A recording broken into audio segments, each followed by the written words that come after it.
Yeah,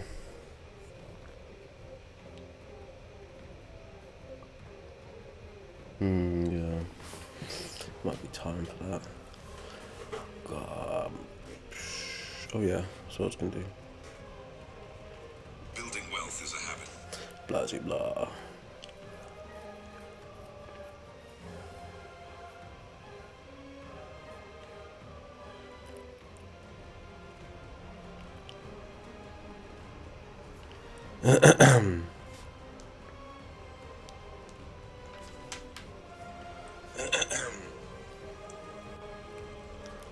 You can kind of hear the game. You can kind of hear the game.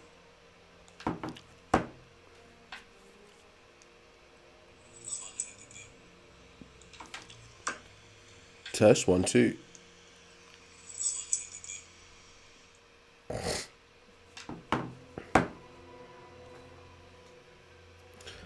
All right.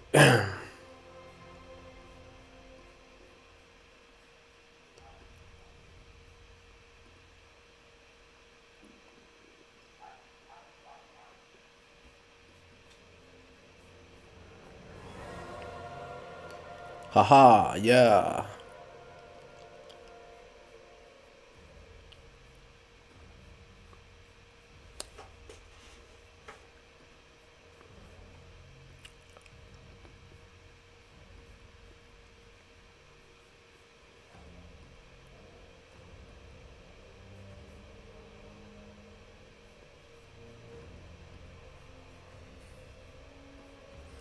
Stream duration was 2 minutes.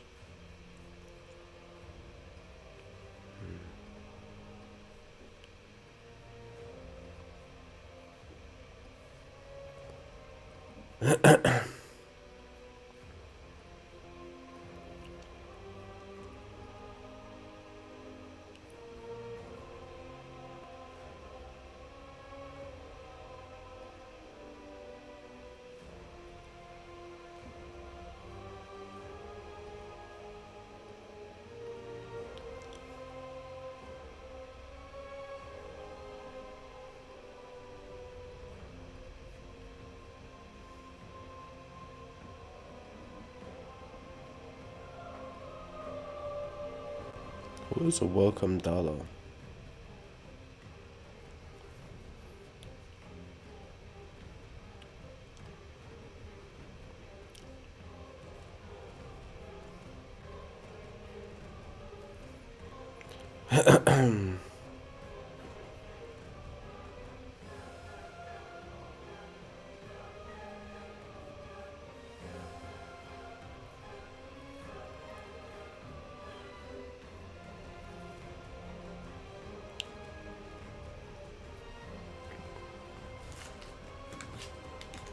Oh, hello YouTube. I didn't realize you were there. Just looking at another screen. So, what's you guys' opinion on this thing? Should should men support trans men? Should women support trans women? We had some interesting conversations last night, but we kind of spiraled into like some Philbro action, which was unintended, so we got away from the main topic. If you actually want to listen back to that debate, it's over on the Culture Crack channel. It was wild actually when I think about it. It was quite wild. But there was gems in between all of the craziness.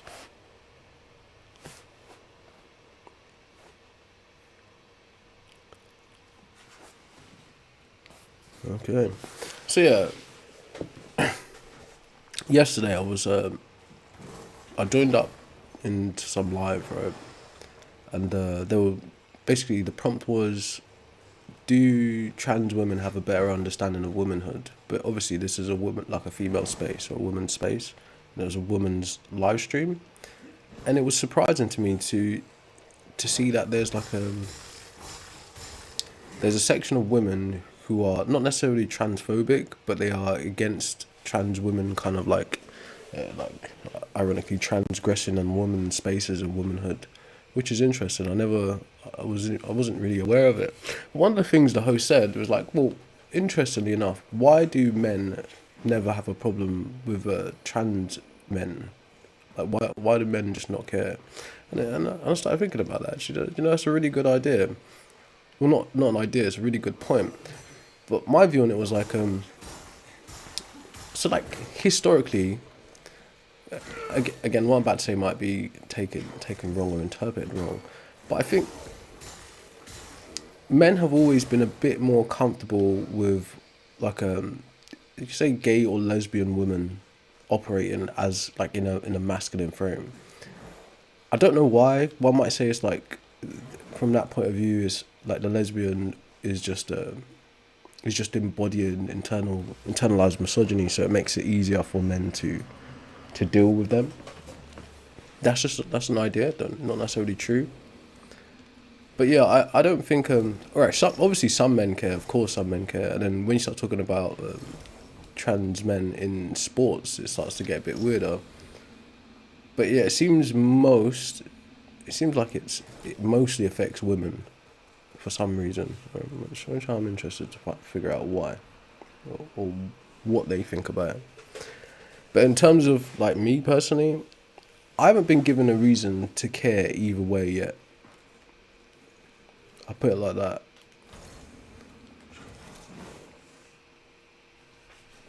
I don't know, Sage, right? Like I was just saying, I haven't been given a reason to care either way. So I'm interested to hear what people have to say about it. And maybe they could change my mind or convince me to take a stance one way or the other. Do I care about people? In a sense, yes, but doesn't mean I care about all people at all times, if I'm being honest. But yeah, in a sense, yeah, I do care about people. I've given you more humble guidance than I ever had. Oh, come on, Sage, that's too simplistic. And stay out of mine. It's far too simplistic. But I see the point you're trying to make. But, Sage, feel free to request up and we could talk about it. I'll do a test in a minute to make sure the multi-guest is working. Select umbrella lamp, L2, grow vestige, ceiling. What? The safe zone on my screen is too wide.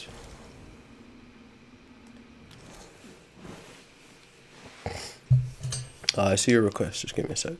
Get ready, just bring you up.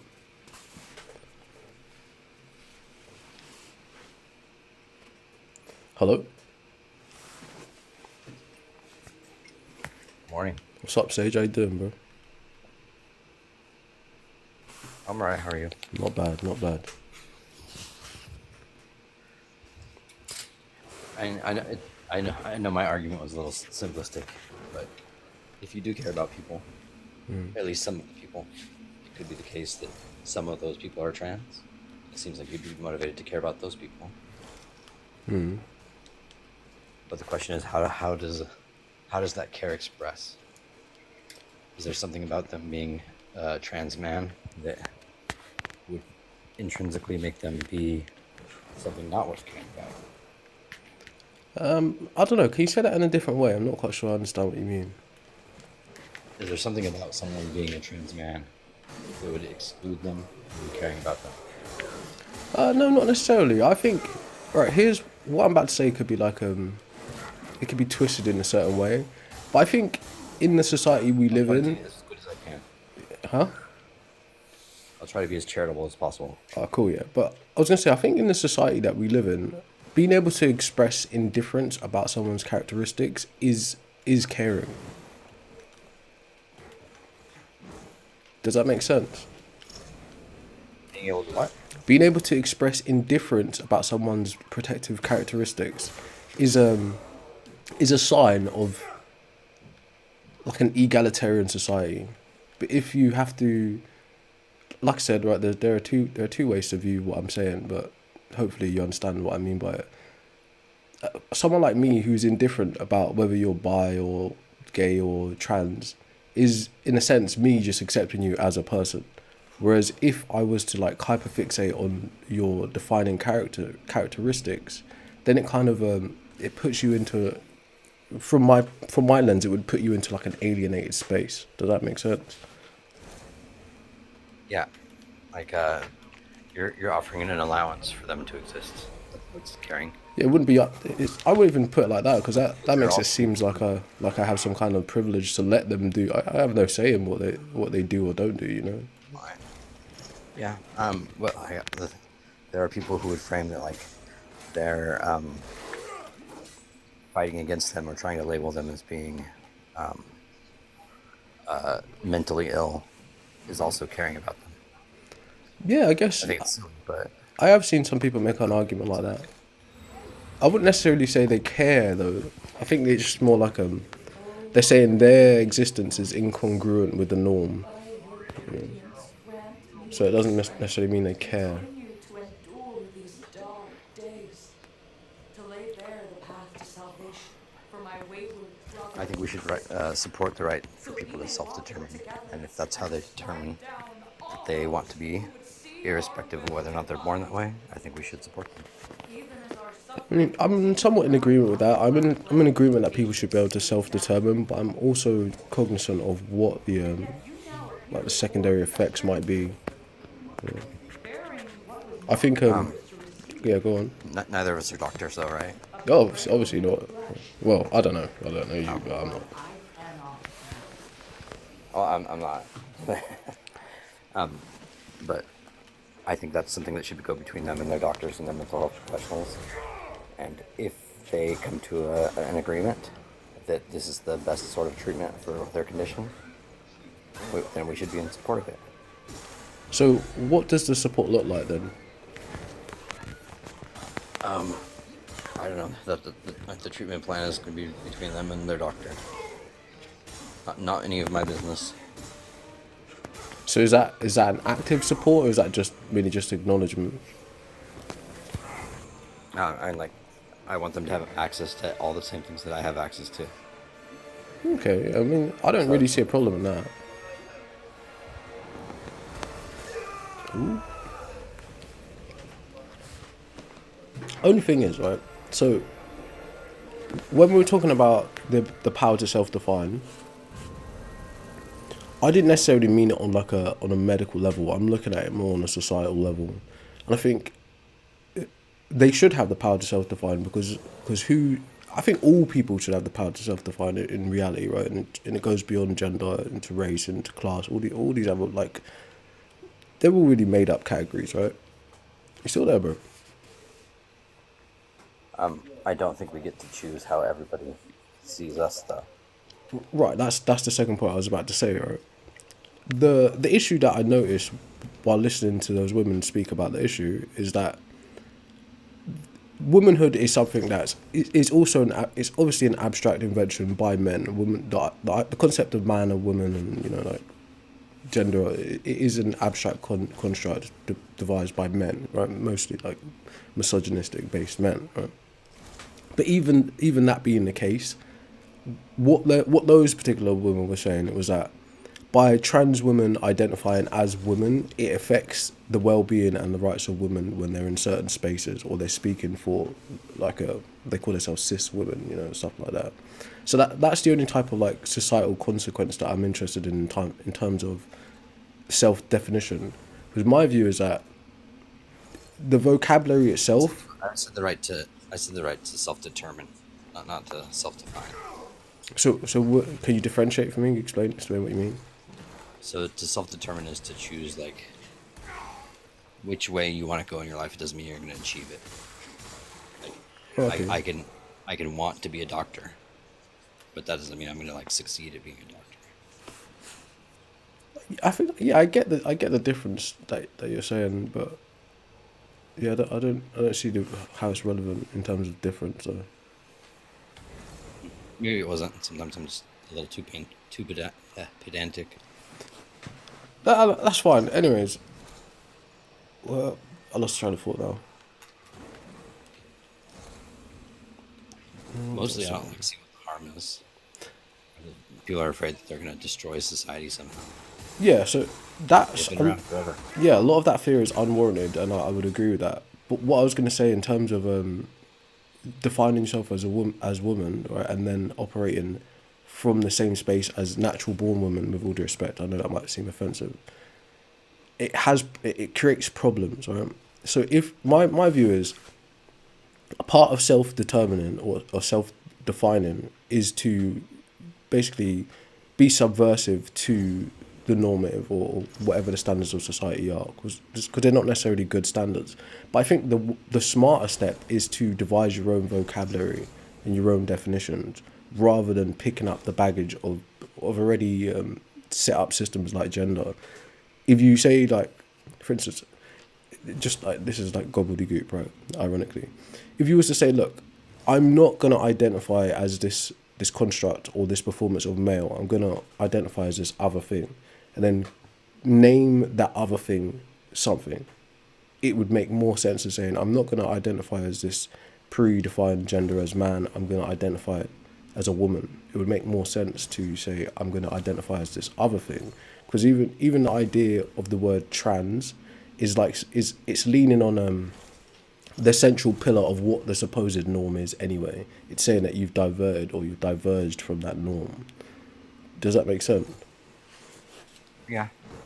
Like, would you identify as a cis man? Yeah, if that's just like straight normal man, then yeah. Yeah.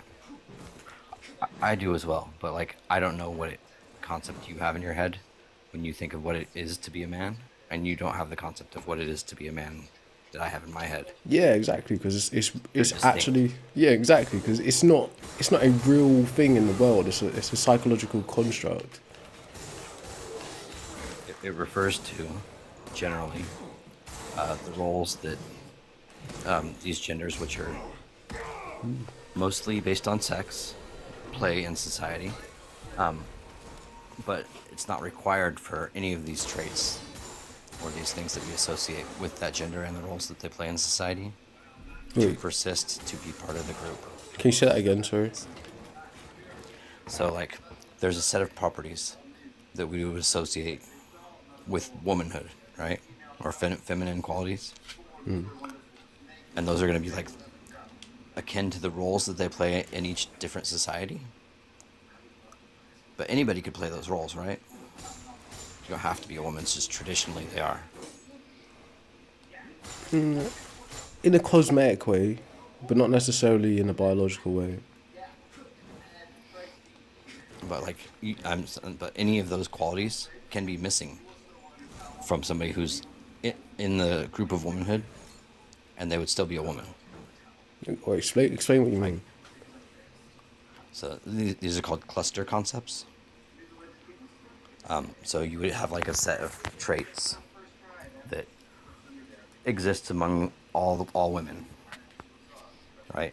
But none of those would be necessary in of themselves. Like, no single one would have to be necessary in order for you to be a woman. So can you give an example of that?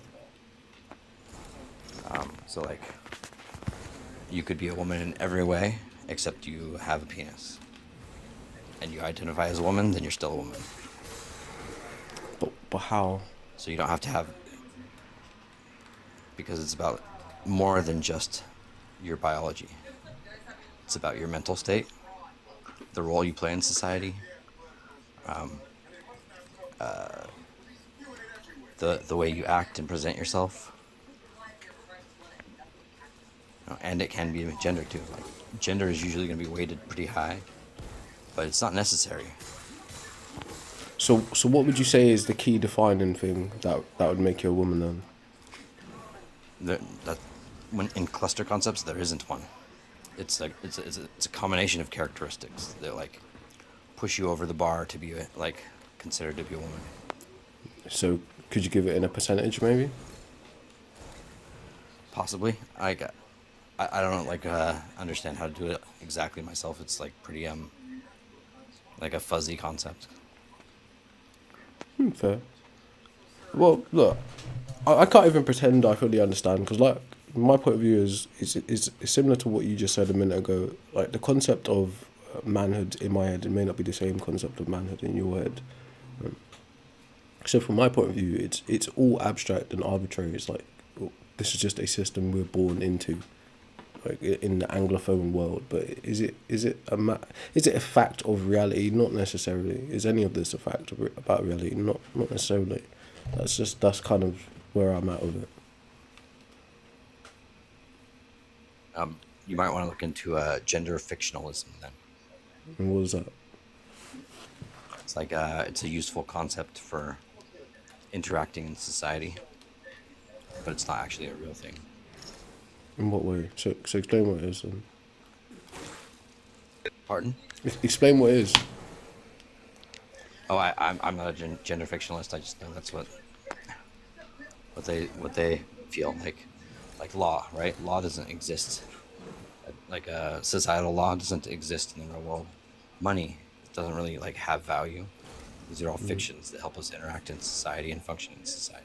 Yeah, this is Something true. about the world that makes the money valuable. It's just us. This is true. So yeah, I guess in a way I'd be in agreement with that view about gender as well then.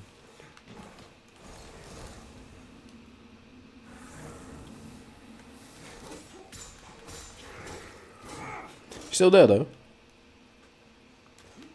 Yeah, I'm still here. So overall then on the topic, men should support trans men. Why? The strongest reason why.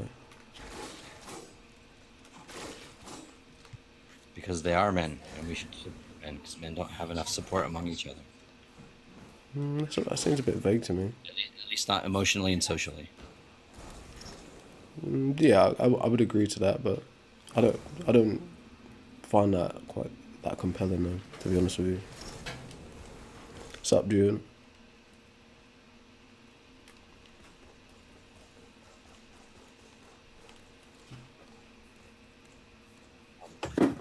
Let me correct it. Some are worthy of support. If like you're not worthy of support just because you are trans.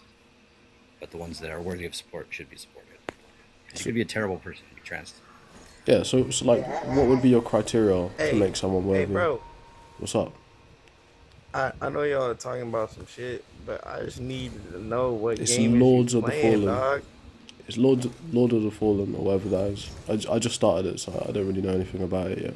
Oh, this is Lords of the Fallen? Yeah, Looks like Elden Ring to me. yeah. They like obviously they robbed the Dark Souls like stylistically. Well, I tried Lords of the Fallen so long ago, and I thought that shit was ass. Yeah, I'm This kind the of first one. yeah, I'm kind of thinking it's ours as well. I'm not gonna lie. I'm not gonna lie. As I sit here and play it, I'm kind of thinking it's pretty shit Elden as Ring well. was trash too. So. No, Bro, it's I not. ain't gonna cap, because I just beat DS2 today for the first time. Is bro. it? It's so good. Did you do DLC? Nah, I went back to Majula, and I'm gonna do the fucking snow shit tomorrow. Okay. Ava's fucking king's pet is dead. I'm And I just stuck in gotta that snow defeat the that fucking snow burnt bit. ivory king bitch. Like, oh my god. I don't even know the name, bro. I don't even know the names. Bro, I just they're kill shit terrible. around. But yeah. What That the- was my brother. What did he say? That was my brother. He said, "Did they got any bias in that shit?" He was talking about mimics. Oh my god. Oh fuck. That's Have either funny. of you played Darksiders? Nah. Oh wait, Dark actually, Side yeah, is lit. PS3. I played one of them. Yeah. Yeah. Yeah. Those were good games. Yeah, right. Hey man, y'all have a good night, bro. Thank y'all, bro. Take it easy, bro. Take it easy. Alright. Yeah, I was trying to figure out what the hell is actually going on in this game, or what the process of leveling up is. It's a bit weird. Man. Yeah. I just quit Elden Ring because it doesn't ever tell you where to go or what to do or anything like. So you have to kind of guess. Oh yeah, but that's kind of one of the charming things about it in the first place. There's so many different ways to approach it. Well, except from like the main bosses. Yeah. I think I only beat the first boss. I can't remember his name. Margot or something like that. Yeah, the dude with the really big. He's like part dragon or something like that. I don't Breathes know. fire. Bruce Fire. That's not Yeah. that's not the Like, it's one first of his boss. abilities. Wait, no, I beat him and then I beat the lady. Oh, does he have fire on his arm? He has a dragon on his arm. It's Yeah, like yeah. Godric the Grafted, I think his name is, something like that. Yeah, Godric, and then I beat the lady after him, and then I have no idea what to do. The haven't played Larunia for over a year. Lakes. Shit, that's a good point actually. I They- also don't like controls are like really clunky and like comboing is really Nah, clunky. And Elden Ring's the best Souls game so far, bro. then Souls games suck. Yeah. I guess in some ways yes, but I would say that it's the best one of them. They're the whole It's up the hill. Yeah, there's definitely 67 chairs in Mexico. 100%. Grant me the strength to Hey, the hill, come up, bro. all of these dark days. To lay bare Wait, the 6, path to 7 salvation of them? for my wayward Well, the analogy was 55 to be specific. together and to strike I think it said down 6, 7. those who would see our will defied. He's referencing a conversation from Even as yesterday. our suffering continues, I honor my pledge of patience to be exact.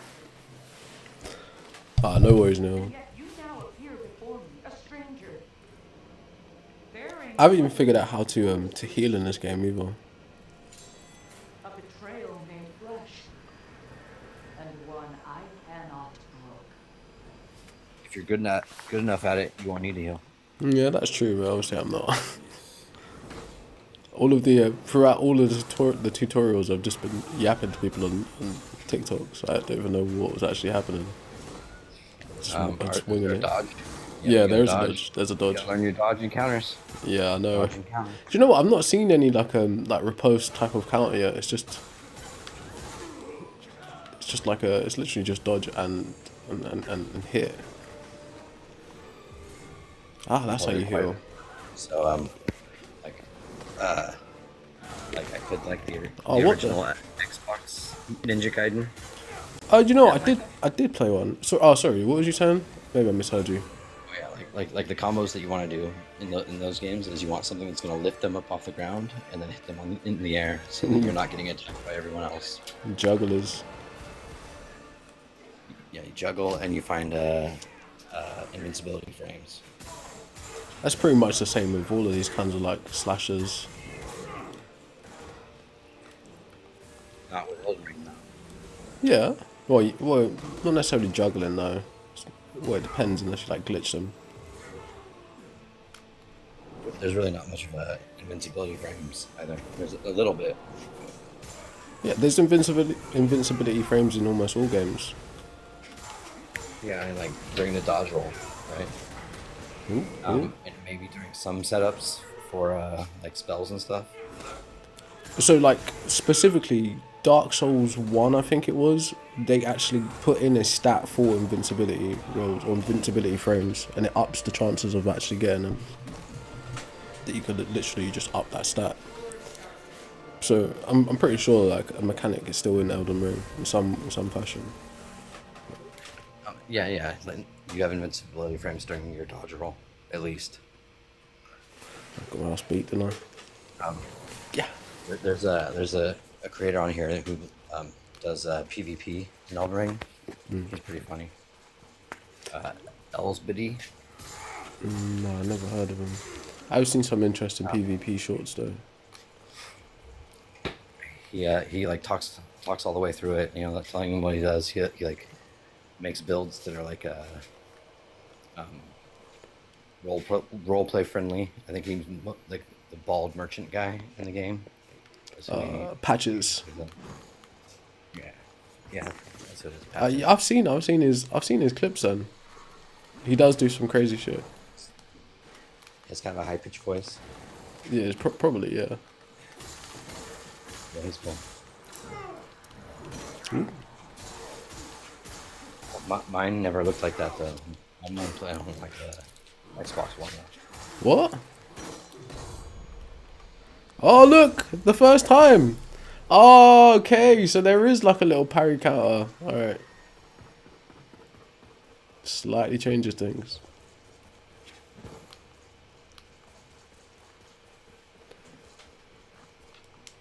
But anyways, do you think I should just change the subject now, so we can actually have some debate? Yeah. Do you want to debate about your wrong positions about God?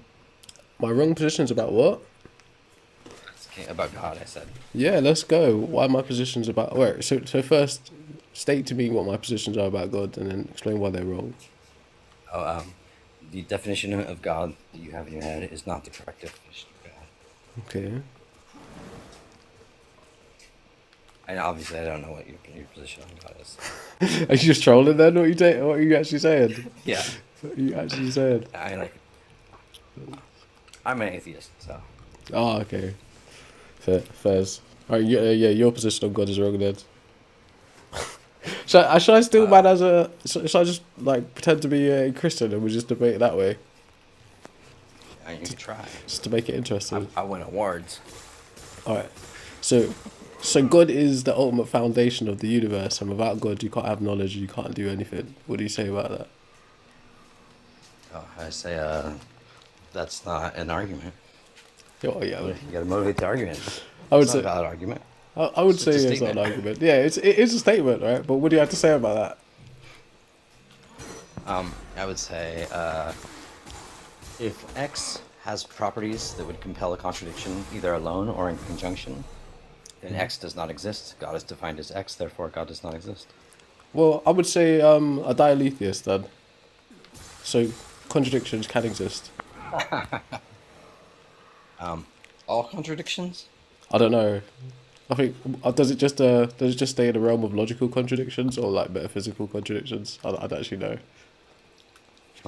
Dialetheism is like that contradictions can exist, but not. It doesn't have to be all of them. So only some. Okay. So let's just say that's my escape out there. If you believe all contradictions exist, that's just trivialism. Yeah, but like, In which case, you would have just given me the thing, because I can say, well, then God doesn't exist is true. yeah, I guess that ended that pretty fast. I see why I'm not. That's why I'm not joking. All right, let's think of another way how we could approach this. Because I've not really ever thought about it from this way.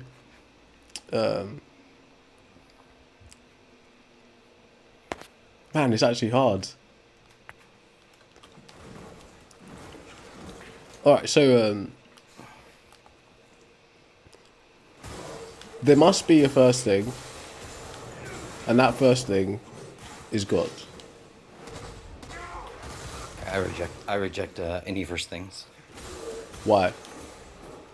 Infinite regress is not there's no logical contradiction in an infinite regress, so it doesn't necessitate a first cause. Additionally, I would argue that believing in an eternal God is also an infinite regress Why? because it exists eternally. Okay, I guess. I guess.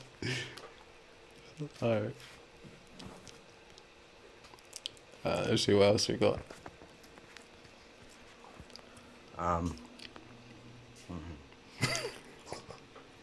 This is going so bad, isn't it? The laws of the universe require a lawgiver.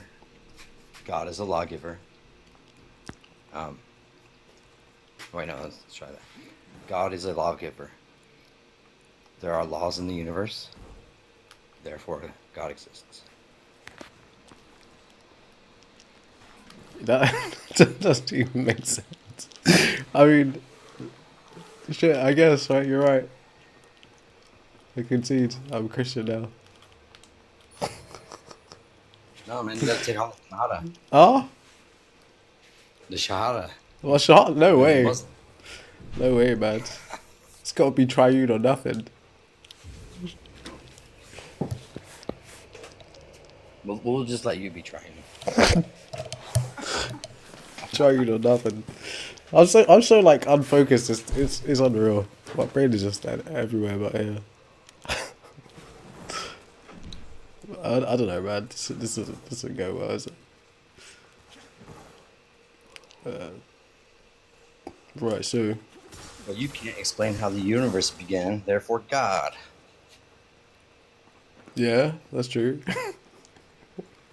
It's absolutely There's true. Muhammad Dingo. Say again? Oh, there's my homie Dingo. He just joined. Oh, I didn't see him, bro. He left. Oh, he's in the chat. He's a Australian Frenchman. Serious? Yeah. Crazy accent. Must be interesting. So, I've really forgot what I was going to say. Oh wait, no, that's not the same Dingo. Somebody else named Dingo.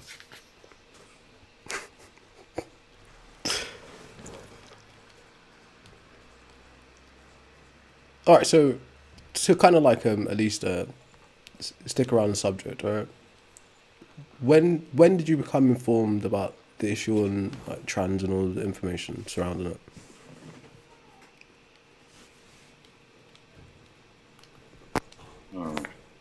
I'm like informed about the issue. Like, Mm. you mean like that trans people exist?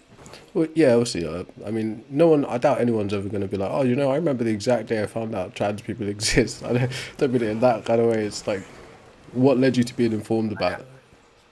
I've known about drag queens and cross-dressers for a long time, but I don't know if they're all trans or that's just what they were back then.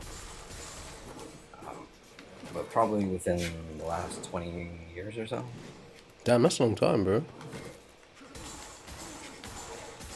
I am 47. Oh, I had no idea. Feels like my age, bro. What the hell?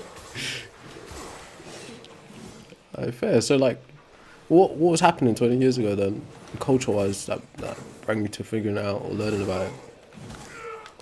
Oh, I think that's unblockable. That's like a really like a blind guess even. Mm-hmm. But 20 years ago, I got out of the Navy after doing the Iraq War. Damn, what's that like? I don't recommend it. I don't recommend it. Is that what you just said?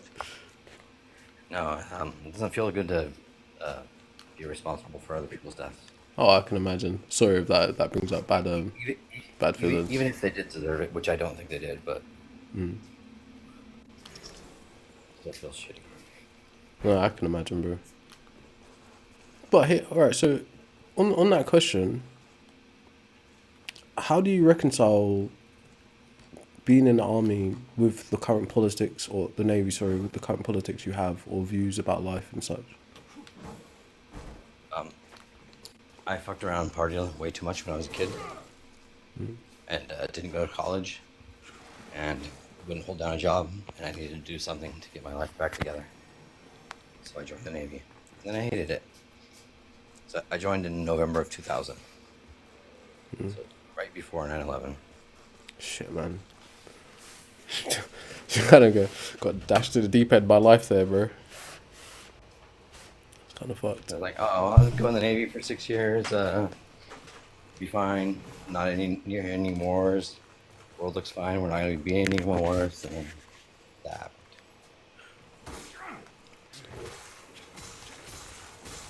Well, it's kind of too somber to even to go any further on that line of questioning, I think. I'm open to talk about it, you know.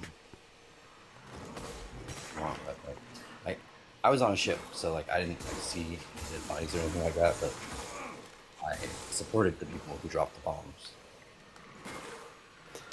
But obviously, a part of you must have been aware that this was going to be a risk, joining the military in some way. I wasn't thinking about that. I was thinking about like, oh, I'll have money and get training to do the other stuff, you know. Like, anybody I knew who was in the military, like they didn't like go on any wars before that. I'm sure that there were some, but I just wasn't aware of it.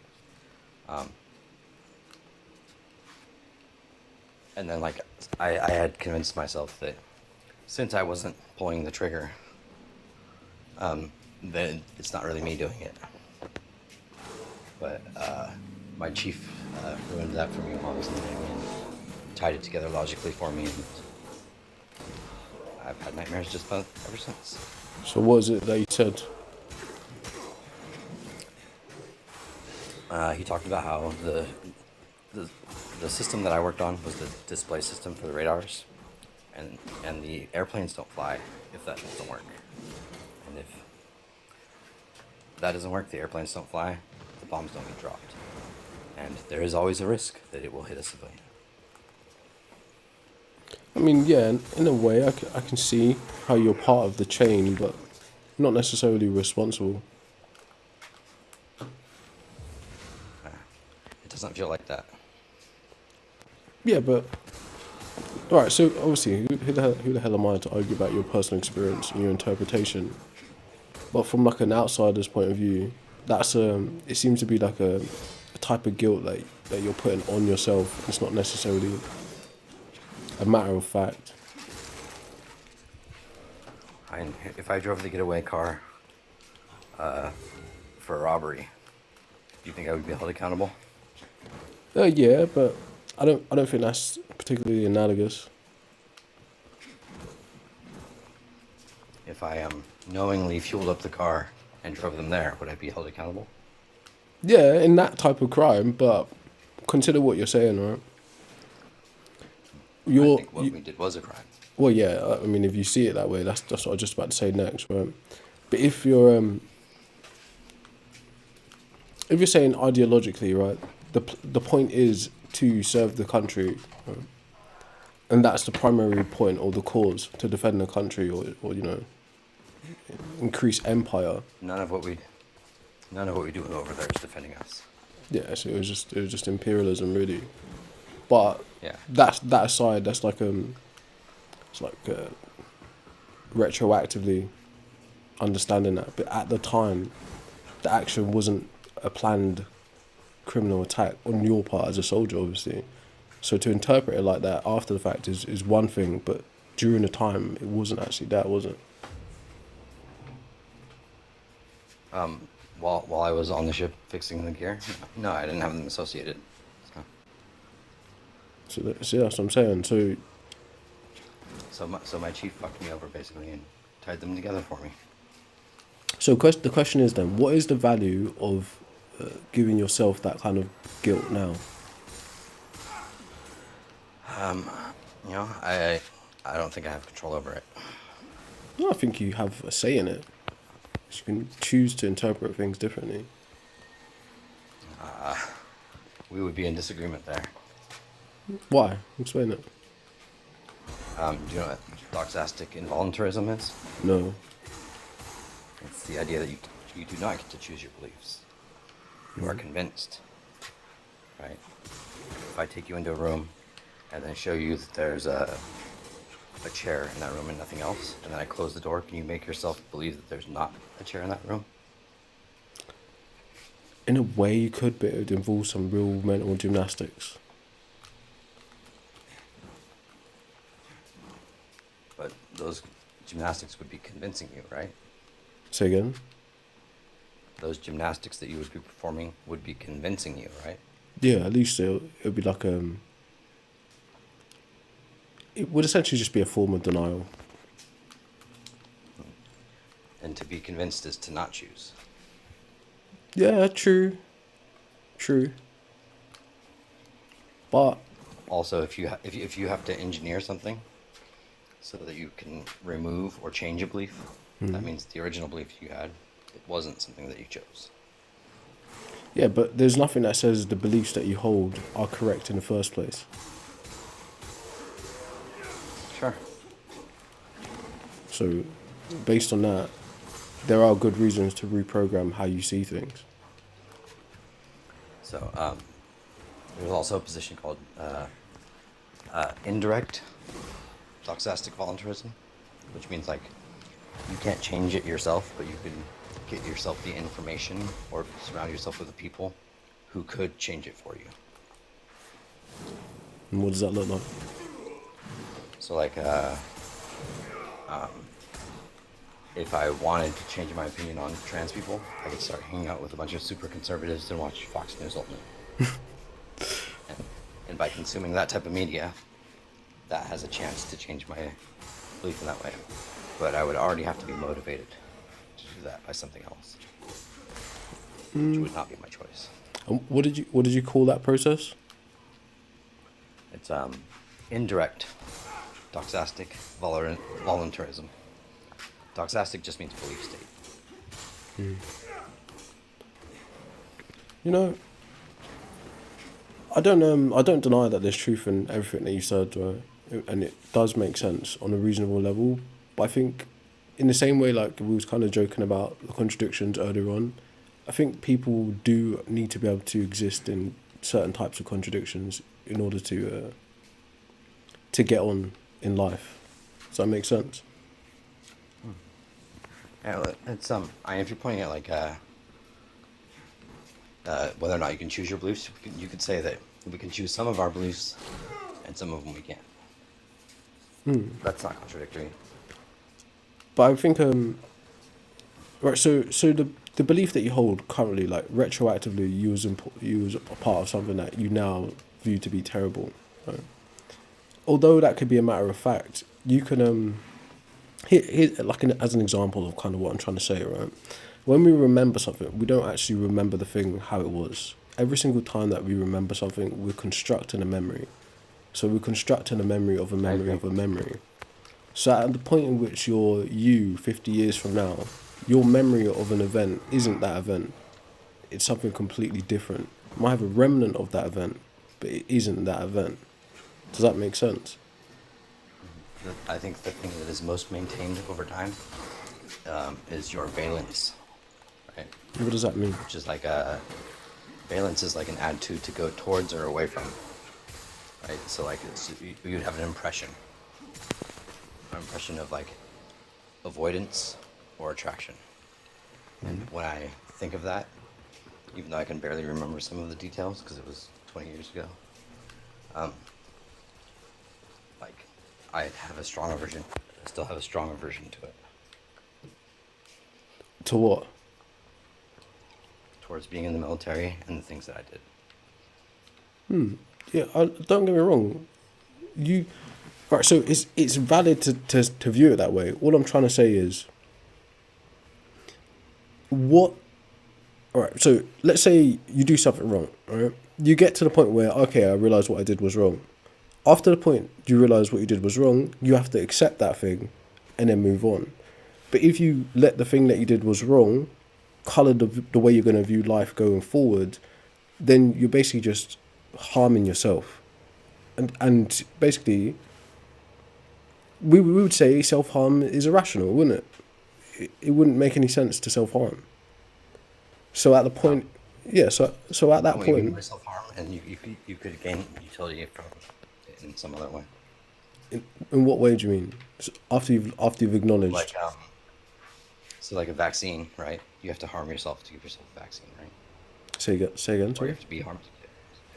A vaccine, you have to like... It requires harm in order to take the vaccine, right? A needle in the arm. Yeah. Well, yeah, if But you consider that harm. get a greater benefit from it. Yeah. Yo, I might be misunderstanding, but are you like supporting it? Is host like supporting men supporting trans men, or? I'm just asking, I do. Oh, I think yeah. Well, my position is yes, of course. what are your reasons? Essentially, when I say support, I just mean on the same level you support anyone, whether they're trans or not. Like, if that's what you're asking. Like, there's no extra special level of support, just the same as like anyone else, really. Well, so like, from my point of view, support has like a positive connotation to it. So there's some type of active involvement. Well, yeah, I guess their existence, sure. I definitely support their existence and their right to exist. Like, in that sense, sure. So would you Like, would you Trans support? men are much rarer than trans women, by the way. Say again. Trans men are more rare. Trans men are much rarer than trans Yeah, women. this is true. So you're gonna have trouble finding one.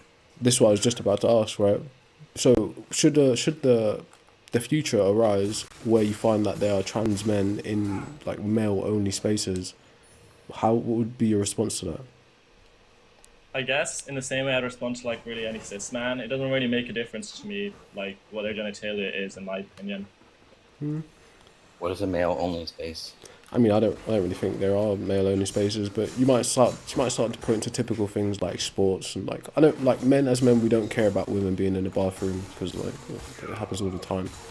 I don't care about me being in their bathroom. If I gotta use the bathroom, I'm gonna use it. I don't care where it's at or who it's assigned to. I When you say mean, sports, sorry, do you mean like locker rooms or do you mean literally watching a sport at a stadium? participating in the sport or the locker, or being in the locker room. Like, again, well. me personally, it's just a hypothetical. I could give a shit less, right? But Yeah, I think that's fine in my opinion. I don't think that's really an issue, but I'm happy to change my mind if you think otherwise. I haven't got an argument against it. Right? In all honesty. Professional sports in the United States. So again, There's nothing. Professional sports in the United States. There's nothing barring women from being able to do that other than their capabilities. ooh. They can try out for teams. So The what? only issue I could see like arising is them taking testosterone because it might be viewed as a steroid potentially, but that's a Oh, sports are rife with steroids, bro. PEDs. They're already all doping. Everywhere in sports. Like it's like the set point to be a professional athlete is to be on PEDs of some form. That's like the standard. So It's either that or to have some sort of genetic advantage, which is the other thing to argue against. yeah, that's a part of it too.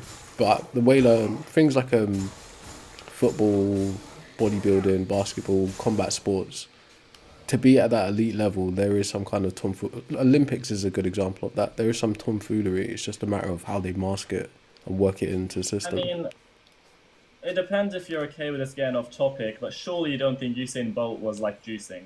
Yeah, at some level, I think he was. Right? I'm not saying he's not. I highly doubt it. I'm not saying he's not naturally talented. Don't misunderstand. But it's like all systems that have this like a profit incentive, right? And they're built around sponsorships and standards and so I got this book called Winning, right? And it's written by this famous sports coach. The way sports is designed, it's so much of a business that what you pour into it, you get out. So to think that they're just relying on natural talent and not every strategy they could possibly throw at the wall would be stupid.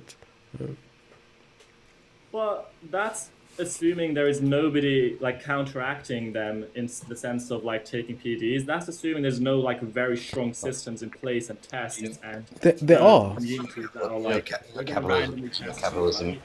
Capitalism incentivizes corruption. Right?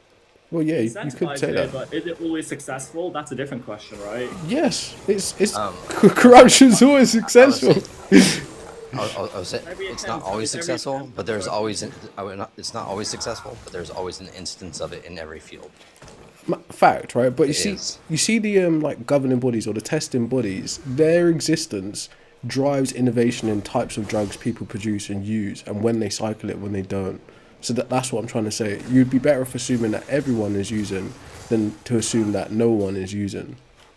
If that makes sense. I mean, I just think I just say let them take the risk if they want. It's their life. Yeah, I just think there's been so I ain't much got beef with testing that. done around, especially Usain Bolt, and like the records he set. Like it's unbelievable to think that he's been able to pass and trick all these like tests throughout his whole life and not fail even one. But what you're saying as a hypothetical that you asked me, I don't know for sure if Usain Bolt's ever used drugs in any capacity. But I'm simply just saying, if I consider what being an elite sportsman is in any sports field, then there's a chance that there's some types of drugs that's been used at some point, or maybe some enhanced techniques of training that aren't available to normal people, if that makes sense, right? So Well, I I assume. agree that maybe there's some. I definitely agree there's some, like some people, but I don't think you can say the number one athlete in every sport has it. I think you can be a number one athlete and not have a PD. I would say that remains to be seen, right? Until that can So be do you think Messi demonstrated. is like on PDs though? Do you think Messi is like on? I don't think know, yes. whatever you think he's like? Bro, if you have men, right, who kick balls, they're glorified ball chasers, right? These are investments. They're essentially products that belong to massive corporations. The incentive is to make them as powerful, as strong, as fast as possible. It's if you see it in boxing quite often with things that they come out, they'd be like, oh, the food or the drink was contaminated with this substance and we didn't know about it. Difference is, in sports, those things It's controversy. are well covered up in things like football. Okay, but yes, like It's controversy it's like it's controversy and drama, and it adds to people wanting to watch it more. Yeah, Entertainment value. that's true as well. Okay, fine. I feel like there's two issues here, right? One, you're underestimating the incentive of people who want to see a fair sport, such as myself. Like, I would, if I really thought Do you what think- you thought, I would want to get a job in drug testing, and I'd be like, it'd be my number one life goal to Bro, fix this. do you think FIFA as a corporation isn't corrupt? I think it's very corrupt. Oh, 100%. Do you think the people who are pouring oil money and like cobalt money into buying these teams aren't corrupt? Oh, 100%. Yeah. So, I think there's even been instances the clubs are an referee extension being of that paid. then? I'll give you that. Because if the clubs know and the players know, then they're an extension of the corruption. The incentive is just to cover up, but if you get caught out, you get caught out. And everyone claps back to normal. That's my view of it, and it might be cynical, but I put it to you like know, this. in enhanced sports, you know how in the enhanced sports they literally basically almost broke no records, and it was very like mediocre results. You Did talking that, about like, talking about the reinforce Olympics? you, or did that like You're talking about contradict you? you're talking about those enhanced Olympics. Yeah. Did that make you like even more certain in your viewpoint, or did that like question your No, viewpoint? no, because you got to think about it, right? Who are those people, right? And is there an incentive for the sporting world to allow for those people to break records in that fashion? Not really, okay? But if you was to say, right, let's think about natural talent, right? People that aren't being trained, they aren't being, groomed into sportsmanship. There are people on the street who are more proficient in combat sports than the greatest fighters you've ever seen. There are people on the street who are more proficient at kicking a ball than the greatest footballers you've ever seen, right? But that doesn't necessarily correlate. There might be. That doesn't necessarily correlate to them being a 1% football star or a 1% boxer. The things that make that person a 1% boxer or 1% football star is the mechanisms or the machinery around them supporting them in that world. So in that world, they're the investment. And in order to protect the investment, you will do whatever is necessary, even if that means sabotaging someone else's sports star, someone else's investment. So from that level, I'm not accusing all sportsmen of being on drugs, right? That would be cope. But you're safer assuming that there is foul play than there isn't foul play. I would disagree, and I think the best like evidence we have here we can debate out of it is the enhanced games, right? Because we saw people who were actually genuine Olympic level athletes, genuinely top of their game, enter these games, take unbelievable amounts of drugs, so obvious that like they didn't even care about passing any drug tests because obviously it's like allowed, and they ended up doing very poorly and really just showing that even with all these drugs and stuff, it's not the same as But think about the narrative of what you're saying. Um, that adds You're prestige not to the standard. You're not safe in assuming either. You're safe in assuming that. You're safe in assuming that these corporations who are profit motivated will do whatever it takes to be profitable, and that sometimes that could be following the regulations. Yeah, that's true to an extent too. That is true. But you also got to remember, governing bodies who set. Alright, I can't remember who it was. Like recent boxing history, right? Anyway, it's too much. It's too much like weird shit to get like a into. Right? champion or They were. I think it was around the Ryan Garcia, David Haney time, right? But the person who was part of the governing body that done the testing has a history of actually doping, right? And has a history of supplying drugs to the boxers. But he is a part of the testing federation himself. So the corruption in the actual bodies that govern it, it's only to appear legitimate, but it's not necessarily legitimate. That's what I'm trying to say, right? I'll concede that. I'll concede that. And you know what?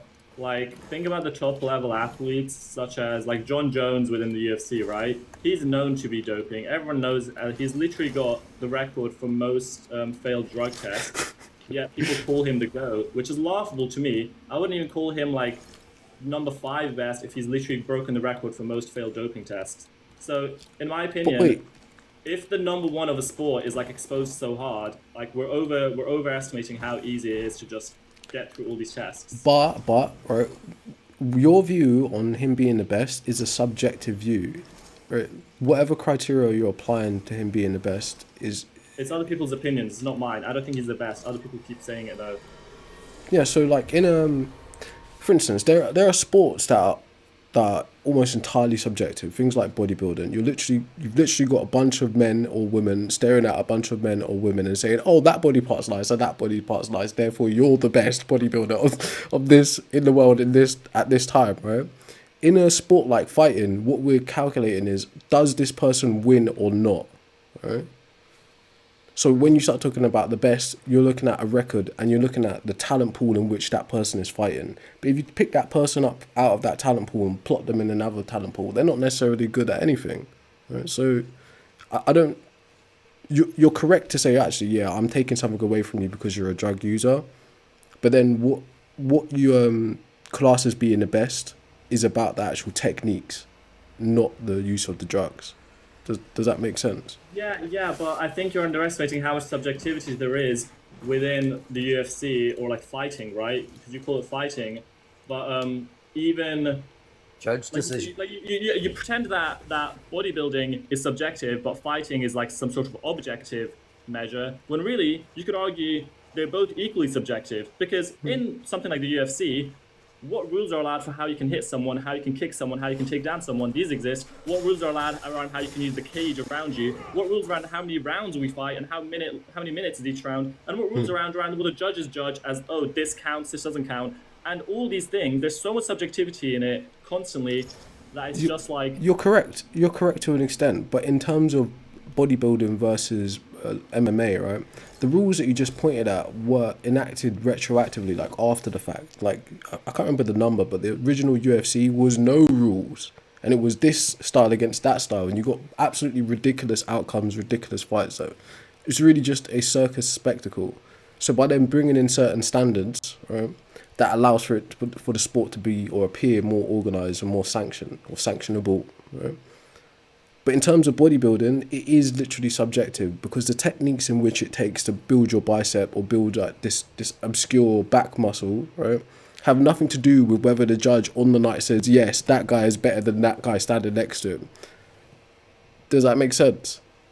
Yeah, but also your ability to build that muscle You have standardized is poses. really good, but you could be a lazy Standardized like poses. guy who just has Yeah. not trained half as much as the other guy. There are standardized poses, but They have standardized poses that they do during the poses that pose off. that's true. That's like one category of judging, right? But you also got to remember what you're talking about is size and shape, and then the relative preference of that person looking at it, right? But in terms of fighting, there's a clear cut outcome unless it's like a technical Sorry, knockout Sam. or disqualification or something like that. Can I ask what you think they judge in bodybuilding? What do you think they actually judge? People's bodies. Like, what do you mean? Sorry, can you say it again? My thing cut out. People's bodies is what they judge. Yeah, that's. Can you be a little more specific? think Can you we're, be like, specific, quantitative. please? What do you mean? They're quantitative Like, what do they measurements. judge in that person's body? Do they judge how long their throat is, or what? I fucking don't know. Like, I don't know. Or is it? I don't actually know. They judge their muscles, and they judge them on like certain base. Like you can look into it, right? I'm not Yeah, gonna like spend all this muscle time telling you composition and exactly which all of these muscles, types of things. right? And why it matters. Yeah, it's like it's actually more specific than you'd think. But my point is, they are not judging how good you can build muscle. They're just judging very specifically how shredded. For example, let's say they do back pose, right? They turn around, they do their back pose. They judge a few factors. Judge how shredded are they? How big is their back, Yes. right? Because essentially, if you're not shredded enough, you're automatically disqualified from winning. Because with all that fat, you can't see the muscle. So they're gonna Yes, like. this they is, want but you- this is a subjective calculation. You need a DEXA scan to know how much fat someone's body has. For instance, if you look at when Dorian Yates entered the game, and then later on when I Ronnie agree. Coleman entered the I just say I game, agree. you couldn't differentiate the difference the between shape. body fat percentage between the two, or the difference between shape. Kai Greed the and shape. Phil. Right? You couldn't tell Is, as is the a shape, watcher. length, Right? size, and mass of a muscle objective or subjective? Well, if you've got measurement, but all measurement is approximate. So I don't think that's what's happening on a bodybuilder stage, because you're literally competing I don't two know, I mean, unique but, like, humans. If they were to You're measure comparing like, the two size of unique your humans. pec, the shape of your pec, like how much depth there is between the skin, like how far it goes in. But they don't. Those are all like objective measurements, right? Well, at least quantitative, you know. Yeah, So before that's you what I'm saying. They attack don't, that, right? Subjective though. If you've got a 5'3" bodybuilder standing next to a 6'4" bodybuilder, they both have significant muscle mass. It's impossible to say that their bodies are meeting some objective standard. Right? Yes, they have the same anatomy, but clearly their genetics express it in a different way. Versus if you're looking at kickboxing or boxing, you're looking at what is the technique this person, how many punches have they thrown, how many drops were there, you know, etc. Things in that I'm sorry, I have are to stop you far there more because- objective than bodybuilding. No, because a judge can judge, oh, that guy got hit in the face, I'm going to score a point there. But in reality, if they looked really close, their angle was a little bit better, they could slow it down, they'd realize he didn't get hit. He literally Yeah, didn't feel a thing. that's what they And added technology for.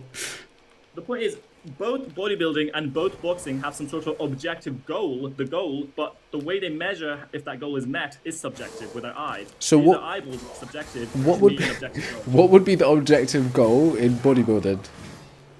Have, for example, I'll give you, because it'll be really long if I go through every part. I'll go small part, right? Let's say with their legs, right?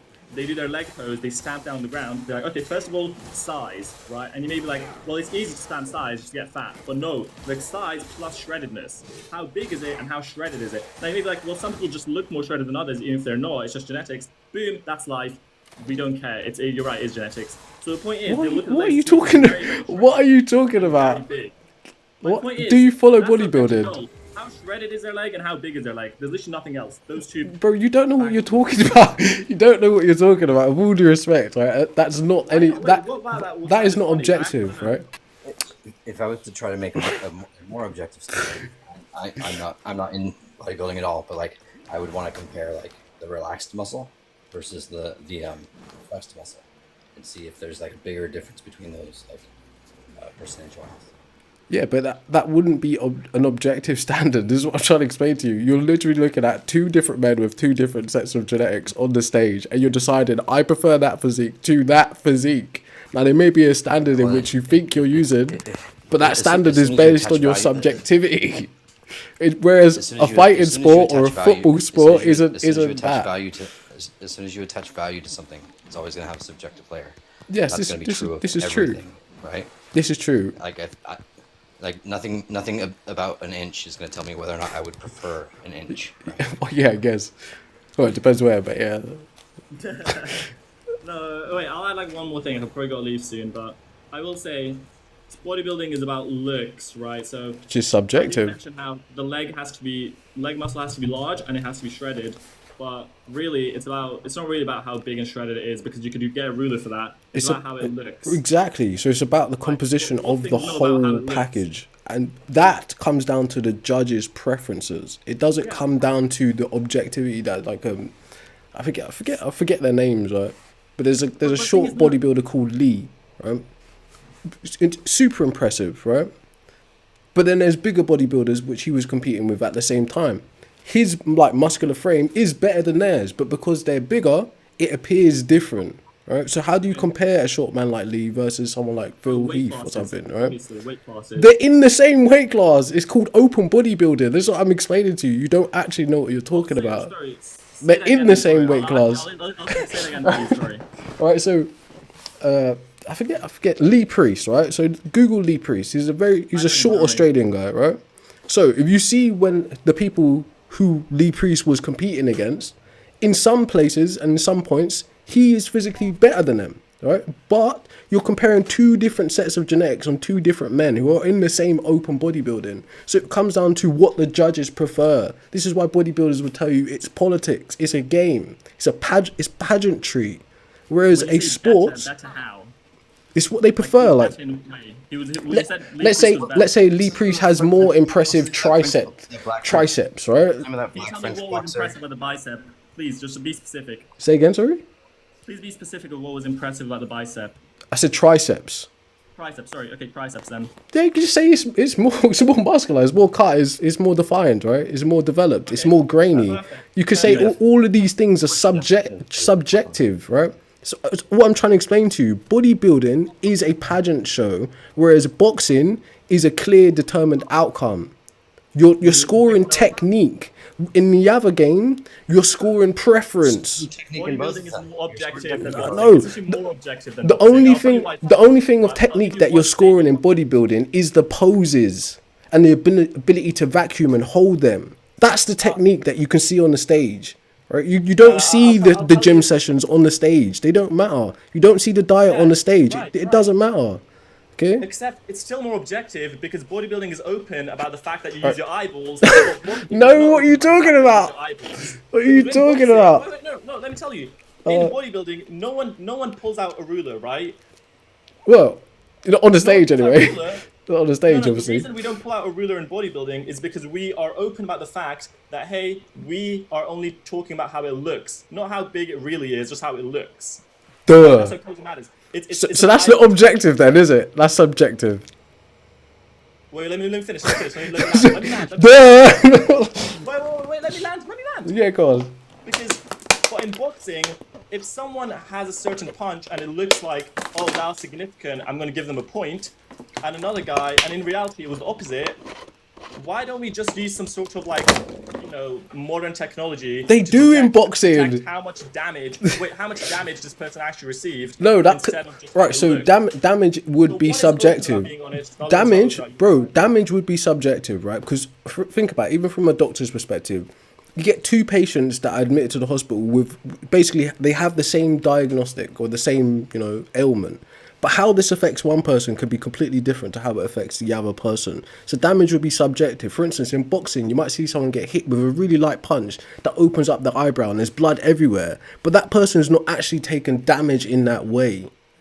Does that make sense? So in what you're talking about doesn't make sense. But in terms of being able to count the punches, there are numerous ways to do that. There's even technology in gloves in some places, right? So Yeah, but why don't we literally have technology in gloves to measure the newtons of force hit per punch? because it's not Dragon Ball Z, right? But there is it's technology. No, in it's training boxing. centers. Listen, bro. In training tested by the centers, eyeballs. there are like those like calibration pads you can hit, and it tells you exactly how much force you put into it. There Do you know are who places Ben like that. Whitaker is? I've heard Do you know that who Ben name. Whitaker is? I've heard that name. He like dances around a lot in the ring and showboats a lot. Do you think that wins Does he him have points? like all the One Piece tattoos and Black stuff? guy who's like pretty tall and skinny? I have no idea. I think that is who you're talking about.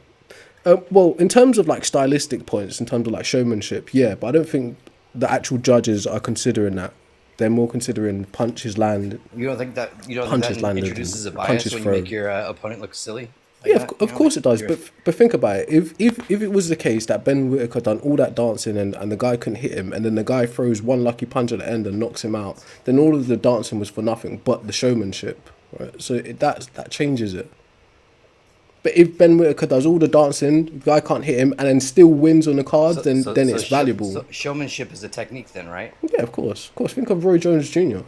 Showmanship, your confession. showmanship is what makes boxers great, but the scorecards is what makes boxers win. Right? TKOs, like bouts, fought, is what the objective measurement is. It's not your- that you're fancy. Getting in your opponent's head can help you do better in this sport, right? Well, yeah, probably. But again, these are techniques that aren't on the table in terms of judging it. Right? This is just preference. I think the difference is thinner than you might think, but I could be wrong too. I don't even watch sports anymore. Bro, you could move from boxing football team? to football or basketball or something like that. Like the ball going in the net is an objective fact in terms of like what we're talking about.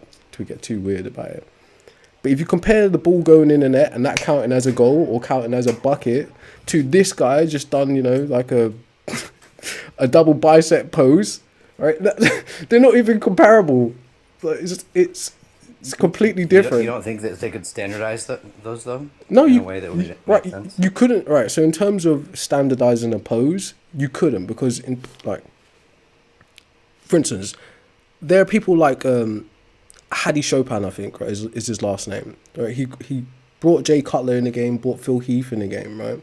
He's a master, basically a master trainer. But How Phil Heath and Jay Cutler express their poses are different, although they're their standardized pose. How Phil Heath expresses his pose and how Kai Green expresses his pose is different, although it's a standardized pose. So their own like artsy fartsy shit comes into play, and their actual bodily autonomy comes into play. How far back can your arms actually reach on a double bicep? All these things matter in the pose itself. Right? So it's like it's not as objective as you think it is. I'm not saying it's super objective. I'm saying they're both pretty subjective. Not, I would say, look, if the ball crosses the line, it's a goal. That's all you could say. If the punch lands, then that's a point. Right? If the guy hits the mat and doesn't get up, that's a win. But what is the equivalent of that in bodybuilding? Well, I'm like considering that that's a win, and not falling on the ground is a win. That Would be like the value attached to it. Like to consider one a win and one not a win would still be subjective. Well, yeah, in terms of like the whole system Like, itself. there's always going to be a subjective layer. I mean, we can agree on that, right? Yeah, in a But you in a can human way, standardize yes. subjective things. You can standardize things. You might not Give agree an with the example. standards, Give an example. right? Okay, like I'm trying to think of like let's say dancing, right? Okay. You could look at like the fluidity of the movement, right, versus the stiffness of the movement, and that's something that you could objectively measure. Whether or not you value one over the other is going to be different. Yeah, but then what happens when someone says that's a stylistic choice? Then they were supposed to be in a different competition if that's what we're judging them for. If we standardize it, I don't if think that's the standard by which we. I don't think you could standardize something like fluidity as a body movement. Like, if that's the metric in that we're dancing going by, anyways. it doesn't matter. If you was to say, It's the look, metric if we're going by. is the move executed successfully or not, or was there a stumble or something, then yeah, that's kind of a standard. But how the move looks while it's being executed, I don't know if you could standardize that. Sure you can. I don't know. And you can tell the difference between like a fluid movement and a stiff jerky movement, right? Well, yeah, in terms of technique, but I don't know if that would be the correct way to view it. So- put it that way. So if I'm judging a dance competition and what we're looking for is fluid movements and somebody does stiff jerky movements, they're probably not going to win, right? Well, yeah, and if we're saying that is the case, yeah. So as long as you like give those metrics out before the competition and people know what they mean, it seems like we could. But where's the subjectivity in it? Establishing the standards. Explain. So the idea that we prefer fluid movements for this dance competition over jerky is always going to be subjective. This guy's stomaching. I mean, I guess, right? I guess from the point of view, you know what? You're correct, right? Not even I guess, you're correct. But still, right? Bodybuilding is pageantry, and other sports are sports. I'm fine with saying that. Not joking. Bodybuilding community could get so angry by saying that. Guess what? I build my body every day, and I don't even Yeah. work out. Well, how'd you do that then? It just does it by itself. I swear. Everybody's body does that. Oh, does it deteriorate technically by itself? Yeah. But build, what do you mean? Stay out of my way, Lamp Bearer, for your own good. Bro, you've muted or you disappeared? I usually mute myself after talking. It's just because there's no one's recording it. So yeah, how does your body build itself? So, it builds itself through natural processes. In what way? Give an example. It's called homeostasis. Homeostasis? I eat food. Yeah, I eat food. Then my body metabolizes it and turns it into cells. I guess that's kind of like shifted the goalpost in terms of build though. It's It's literally maintaining your existence. He builds it out of the food that I eat. Yeah, you got borrowed molecules. Well, or You got borrowed molecules for things to stay alive. Yes, this is true, but how is this building? I don't get it. In comparison, it's not. It's a joke answer. Fair, fairs. Everybody's body does what I described. Oh shit. Still building, it's just not building it as well. Well, yeah, obviously, but you just changed the definition of building. That's all that's happened there. Or change the context of building. That was slow as hell. Hey? I don't think I'll ever spend another day exercising. You said you don't think you'll ever spend another day. Hell no. Why not? Why would I just go have fun? You can still have fun and exercise. Have fun while you're exercising. I can't. Hell yeah, you can. Or do you have like a physical ailment or You might be able something? to. Huh? Do you have a physical ailment or some kind? Or a disability? I have a whole bunch of them, but I just don't enjoy exercise. I used to like enjoy play sports though, but not like just exercising to exercise. I will never enjoy that. So what do you consider exercise? Like if I want to go run for the purpose of running, that to me would be exercise. If there is a ball involved, it is not exercise. It is a sport. That's BS, man. Bro, it's like getting up out of your chair and sitting back down like 10 times would be an exercise. Like, doing this would be an exercise. Yeah, I don't like doing those things either. Ah, you just lazy, bro. Oh, dead. Admit that. Hey. No, but the thing is, right, you can, there is not just like physical value to exercise, and there's psychological value, there's self-esteem, there's, you know, confidence, there's all kinds of things, good things associated with exercising, and it doesn't have to be like an athletic type of exercise. It could be something just quite simple. But anyways, Toto, what's up, bro? Hey, what's up, Tata? So I'm never going to exercise just to exercise. That was the point. Like that was pointing out. Like if I'm trying to run, that's not fun to me. If I'm running to play a sport, I'm running to, I don't know, go catch a movie or something like that. That's not exercise to me. For the sake of exercise. So what about walking? I'm walking to go to the store, or to go like just on a nice walk so I can see the sights. Yeah. That's not just walking to walk. If I'm walking to walk, I can just do it in a treadmill. Yeah, but think about this, right? If you choose to walk to a store instead of driving to the store, the process of walking from A to B is your body is getting exercise. Yes, I agree. It is getting exercise, but it is not walking for the purpose of walking. It is, because you could have drove.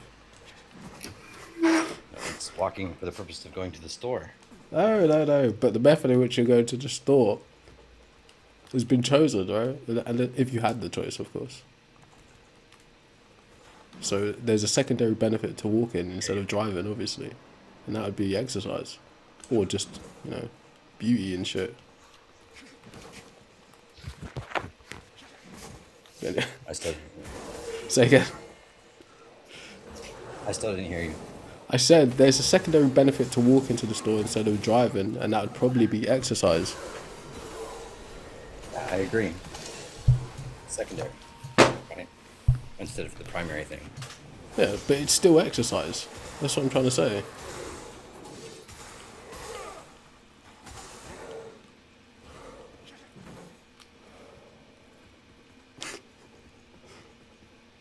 Anyway, what we're going to do is I'm going to play this game a little bit longer, but what I'm going to do is I'm going to restart TikTok. So if you want to come back up, Sage, you're more than welcome, bro. We're gonna go wander. I gotta hang out with my wife. She's Hey. ball and chains. Annoyed. She's what? What did you say? The ball and chains annoyed at me. Oh, the ball and chain. Nah, just don't speak Yeah, ill of your wife, she's man. annoyed at me. You're privileged to have I love my her. wife, so I'm gonna go hang out with her.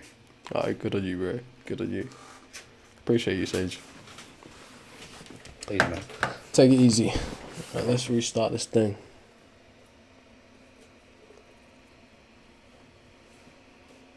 Should I open? What the hell is that? That's 90 minutes.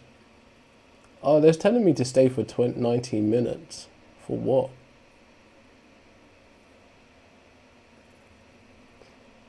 Yeah. Is it worth it? Could we just have 90 minutes on a different stream, bro?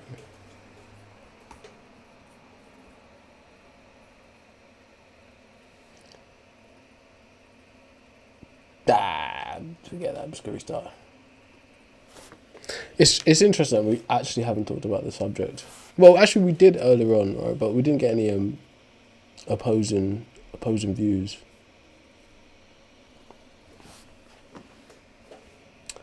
Let's tweak it a little bit. Let's tweak the technique a little bit.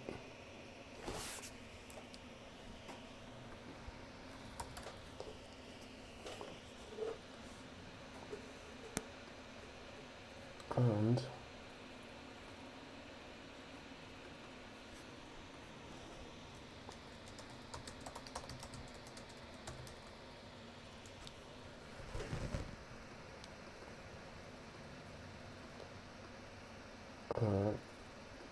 I said Reform UK, you know. Wowzers!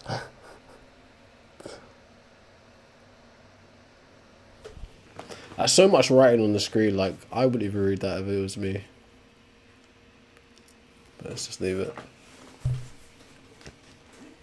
I'll stay maybe another 20 minutes, we'll see.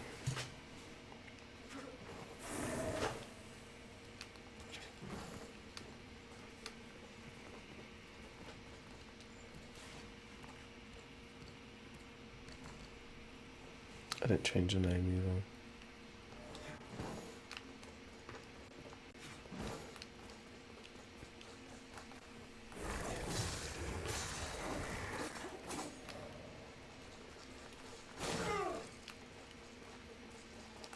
So I think what I'm gonna need to do is like mine this area.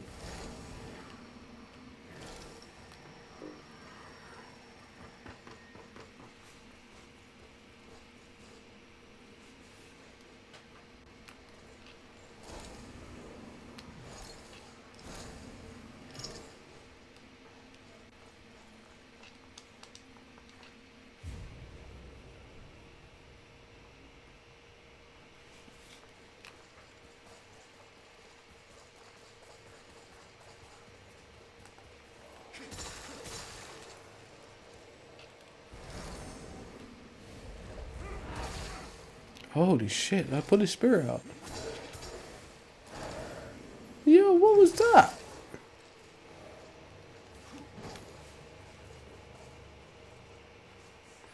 Who's calling himself Cress Wilson?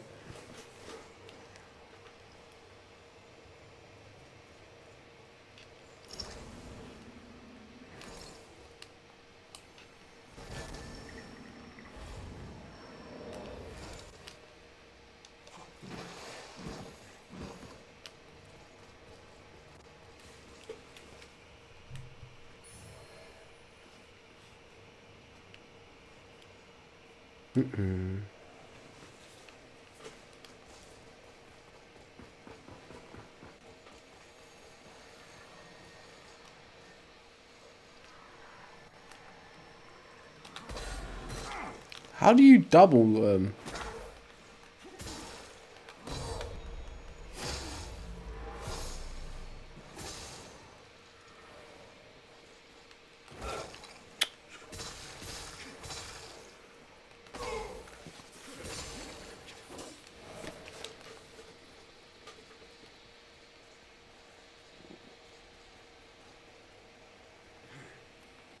actually before we do that?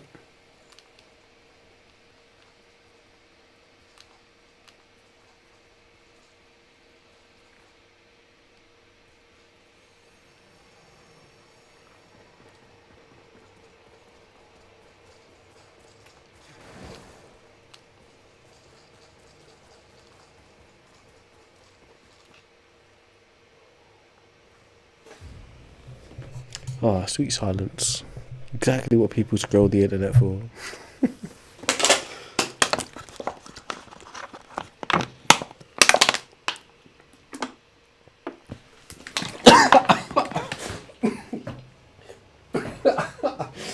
Oh my god. Oh my god. Fucking Idris Elba moment. Oh my god.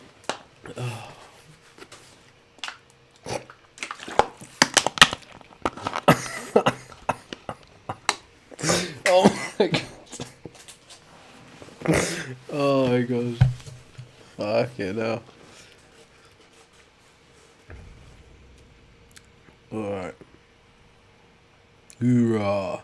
What are we talking about, right? We're talking about smoking should be banned. We're talking about should women support trans women? Should men support trans men? And we can talk about anything in between, all around.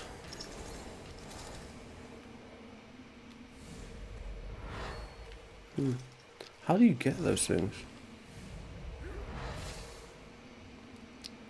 Now, what do I do with his spirit once it's out? Oh, it said as well, I just didn't read it in time.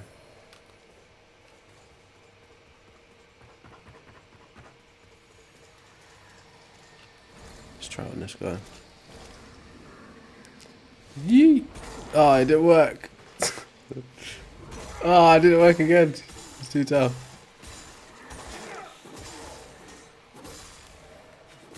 Alright, let's go back to the drawing board.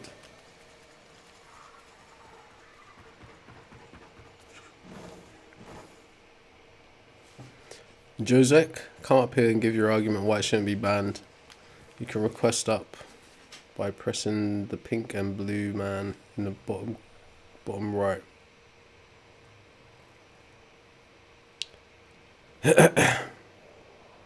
You ain't gonna like it much when you're in that bloody hospital bed. You talk about why the hell did I smoke?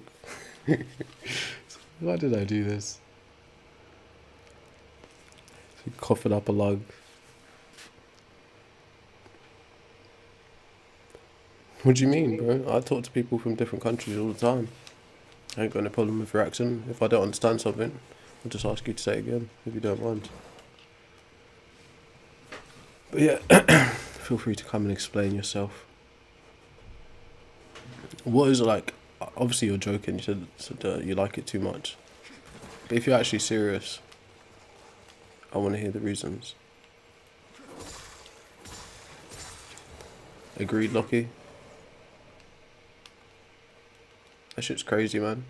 Remember, like, people used to, like, mock crackheads about, like, sucking on a glass, you know, phallus. And now literally everyone is sucking on glass phalluses. It's kind of funny. Can't put it down. Eating in your hand, driving in your hand, working in your hand. You've been pacified. Kind of crazy. Drinking in your hand. Shitting in your hand. It's like a second phone. How do you find time?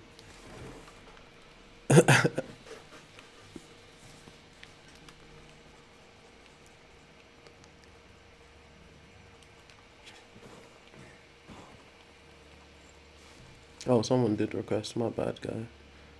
I can't see the thingy.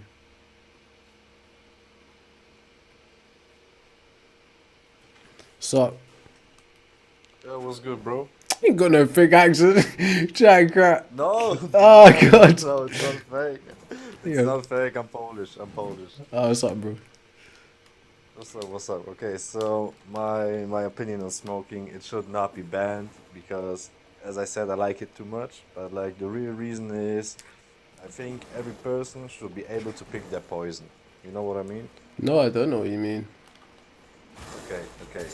So from my point of view, what I'm trying to say is like, I mean, people make bad decisions and have bad habits. If it's eating a lot of sugar, if it's drinking alcohol, if it's smoking.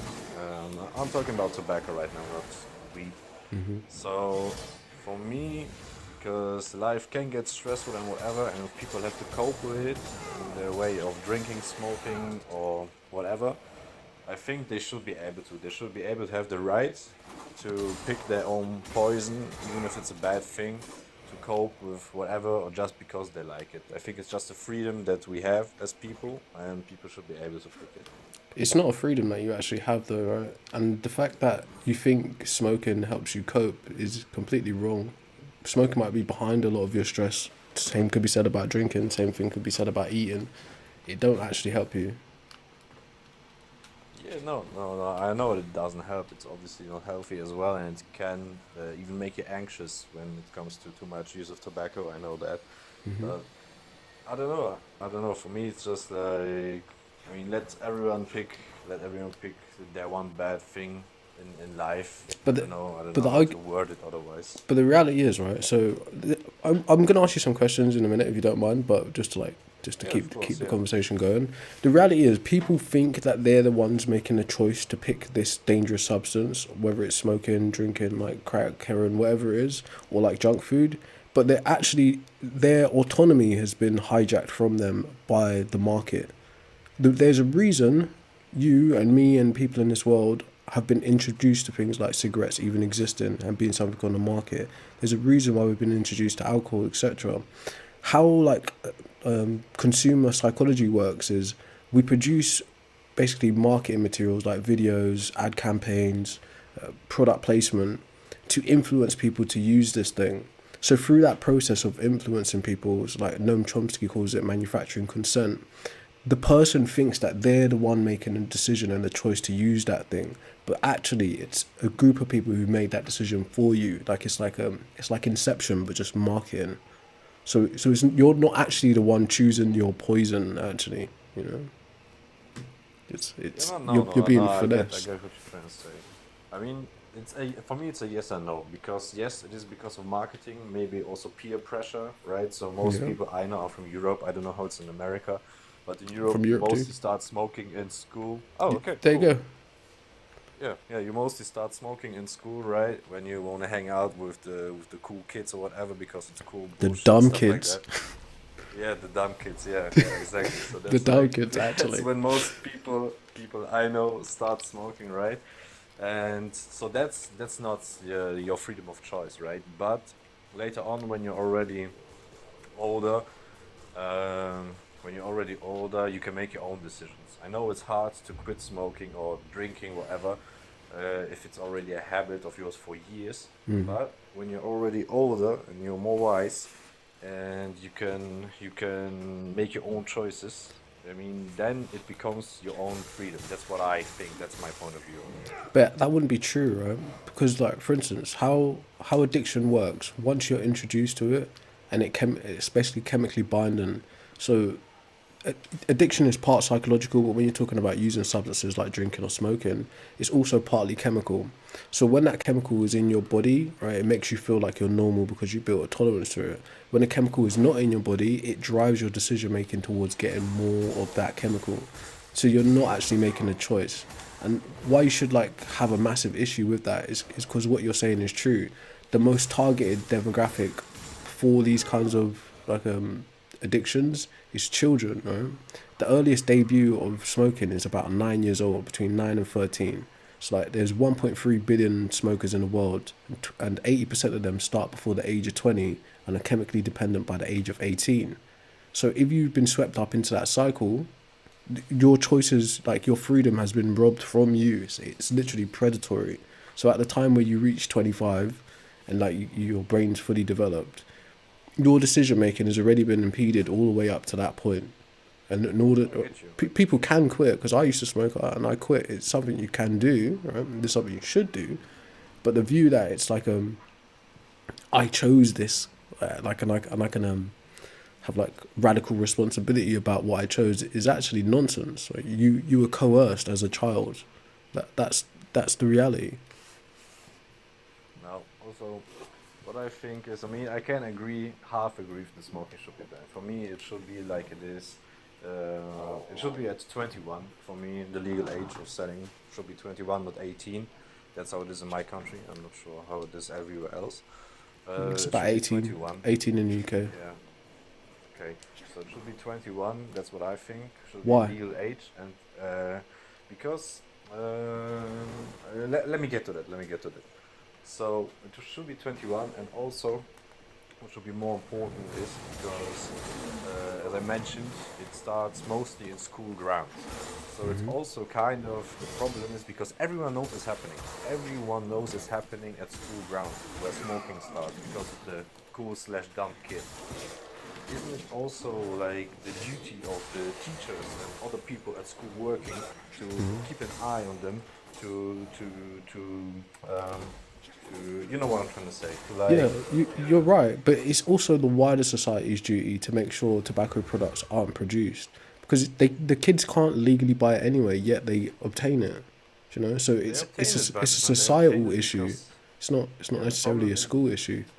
But that's also a problem of people because either some older guy buys it for them, the older brother buys it for them.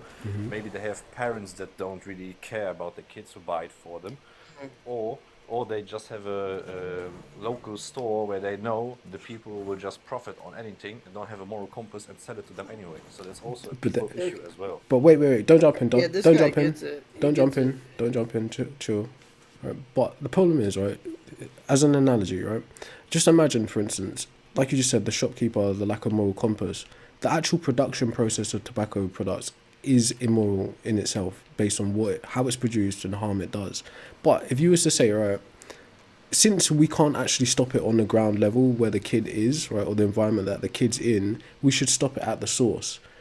In an analogy point of view, you'd say, right, imagine there is a God, right, and humans are a baby, right, and the ground is earth, and on the ground of earth, there's like war, there's bombs, there's diseases, there's drugs, there's all kinds of terrible things on the floor where the baby is. God would have the responsibility to make sure that those things aren't on the floor with the baby, right? And as society, how it's analogous to society is we should make sure that those things aren't on the floor with the baby, which is the next generation. Instead of blaming the baby itself for falling victim to what's already on the floor, we should just pick it up off the floor. Does that make sense? Yeah, that makes sense. No, not at all. People grow. Like, you fuck up. That's how you learn, you know? Yeah, ideally, but not necessarily. It's not a matter of fact You feel that like the way you you learn should be is born like that. perfect. That's impossible. Like, No, you're that's- saying saying everything's inherently bad. That's which a straw man, right?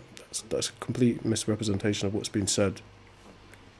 you go out to be into able the to- world and you to be able learn to what's know- bad and you learn from it.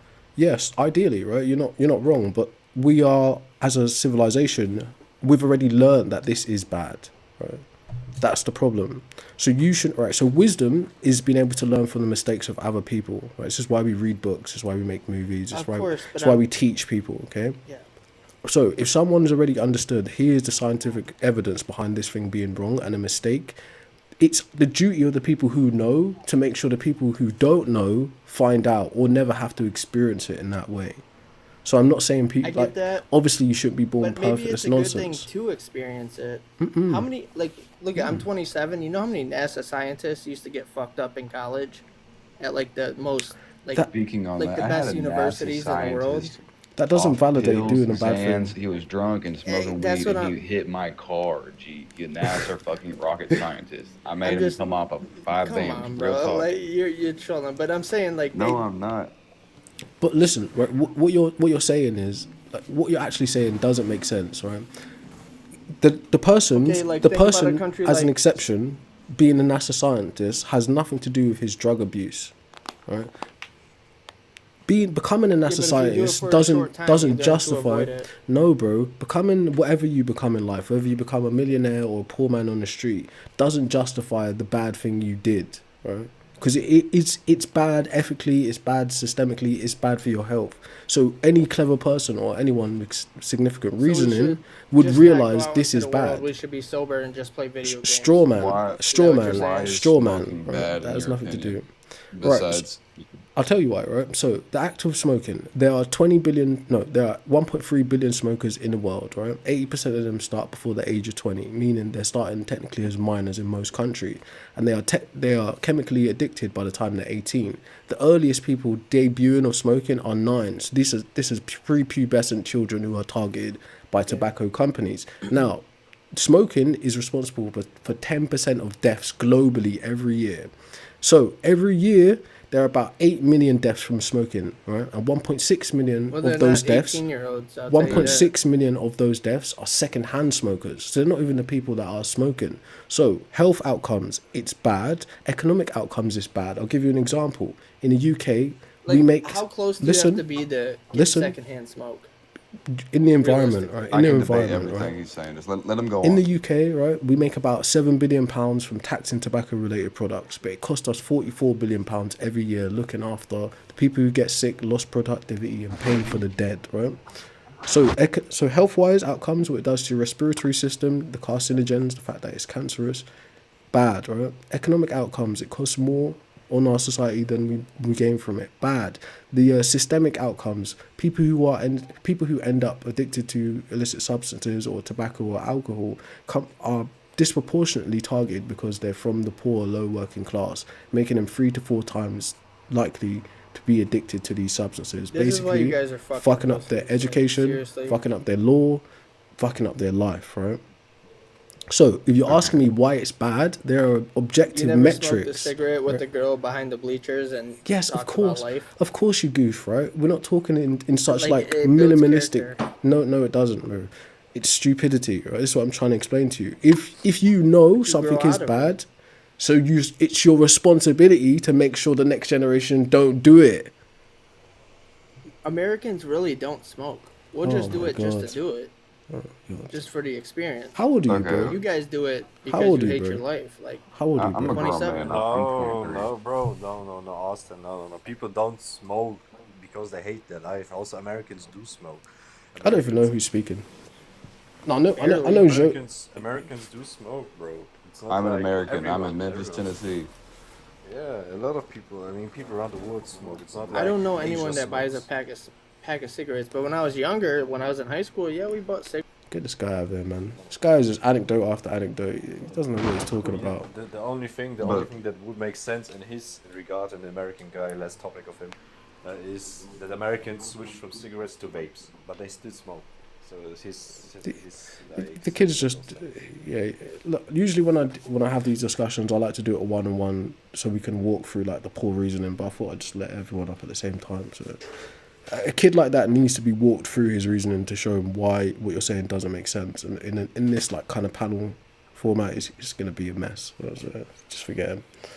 Yeah, but also coming back because you mentioned that the tobacco companies, they specifically target a younger audience to get them addicted. That's what I understood more or less from your words. But do they really market to younger audiences? Is it really what they're trying to do? Or So- is it just a side effect of society? So It's a side historically, effect of society. yes, but now no, right? Because society has put checks and balances in place. I think the biggest cigarette manufacturer in the world is in China, and they have like hundreds of subsidiary companies that are underneath them. But the next biggest is in America, and again, 100 of subsidies underneath them. But during, let's say, the past century, they've done the legwork of lobbying doctors and congressmen and shit in America and even in our country to allow for the sanctioning or the deregulation of tobacco products. At a point in time, they had it so they could convince doctors to recommend smoking to patients, just like they did it with cocaine and they did it with alcohol. So how they've engineered society to benefit them in the market, they don't have to explicitly say we sell drugs to kids. They don't have to say that. The reality speaks for itself. Why would a massive £1 billion tobacco company want their primary audience to be people that are 50 to 70 years old? How many years of product can they get out of them? How many years of purchase can they get out of them? I mean, it's not about 50 to 70 year olds. I mean, for them, that's well, legally, right? For them, it's from 18 till end of their lives. Right? Exactly, right? But then you think about it, right? Why do we say things like 18 and 21 are adulthood? These are arbitrary cultural standpoints, but they're not biological facts. That the 18 is manhood speaks to culture and regulation, or like capitalist regulation. Now we can permit you to enter this place or buy this alcohol or buy this thing or join the army, right? But in terms of you being a fully formed adult that can make decisions, it has nothing to do with this 18 or 21. If anything, it's after 25. Yeah, no. At 18, you're still a teen, basically, right? Exactly. I'd have to disagree with that statement. It definitely depends on the person and your life and your situation and how you deal with that situation and handle it. And you yourself are a master of your environment, no matter where you were born, no matter where you are from. I don't think tobacco or smoking should be banned. You saying everything is inherently bad basically sounds like we should just go back to living in huts. No one And said that. even you did That's earlier a straw when man. what's his name was up here. No, I've never made an argument about everything inherently bad. Right? The argument is specifically about smoking. The analogy that I drew is that if we were to say we're adults and we're responsible for reality or our environment, then we're responsible for making sure the bad things aren't on the ground and we can help it. Since we can help it, it would be our Smoking isn't duty. inherently bad. It is. So, no, if you Yes. say me, I'm 23. I've been smoking since I was 11. If I take a break from smoking, it will. What do you my mean? lungs will naturally No, clear up. no, If- no, no. yeah, they do. You can Google this. This Right. is Googleable. I know, Just right? But Google- listen, you're on your listen, computer. listen. What you're making Just is a misunderstanding. The moment It's you not a engage, misunderstanding. the moment You're you saying engage, things are brother, inherently listen. bad when they're not. Tobacco has been Listen, around for it thousands of is years. actually the research shows the tobacco plant itself is inherently bad because it's carcinogenic, right? But anyways, the moment you engage with a plant by smoking it, you are engaging in scarring your lungs. Now, the mucus that generates and the chest infections you get will clear up after you stop smoking, but that damage doesn't ever reverse, all right? That's what people have a misunderstanding of. The damage doesn't reverse. The scarring is done. The respiratory system is damaged, okay? The longer you do it, the more likely you are to get asthma, COPD, emphysema, and lung cancer, and throat cancer, and mouth cancer. So what you're saying is nonsense. Sure, I mean, when you want to put it that way, I mean that's just for people The that are facts. unhygienic out. If you want to put like What? like that's just weird. What are you talking about? Do you even know what cancer is, bro? I do That has know what nothing to do cancer with is. hygiene, That's a bro. mutated cell that is. So how does that have anything to do with their hygiene? People who sit around and smoke cigarettes all day and have those nasty ass yellow teeth and Yeah, in poor environments, like sure, yeah, but like but that's still not a hygiene fact, alright? Getting mouth cancer or lung cancer is like, a sitting there mutated cell. sucking on a cigarette 24/7. Yes, they will occur to that. But if you are an adult and Oh, know how gosh. to, like alcohol, people who get blackout drunk and forget things, those people shouldn't be drinking. They can't handle alcohol. They don't know how to be an adult with their substances or substance use. I can't think of the word for it right now. My brain's farting. It's so early.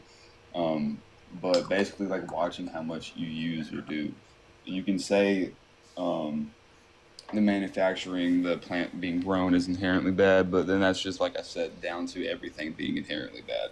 No, it's But, not, right? Again, you're is. making a fallacious statement, okay? If the research You did. shows that the actual tobacco plant itself is carcinogenic, we should leave it alone and not be cultivating it. Now, in terms of what we can do with the tobacco plant, we can extract things like nicotine from it and make nicotine patches, gums, etc., right? But you do not need to smoke the actual Those are tobacco still plant. bad for you. In a sense, they are, but not as bad as the action of smoking. For instance, one can make the same argument about cannabis. Cannabis itself as a plant, it isn't dangerous. But the moment you decide to smoke cannabis rather than create an ointment, a topical ointment or something, or edible, whatever it is, you've heightened the risk of being hurt by that plant. But the plant itself isn't inherently bad, okay? So it's the act in which you, or the method in which you engage with the substance, which is harmful.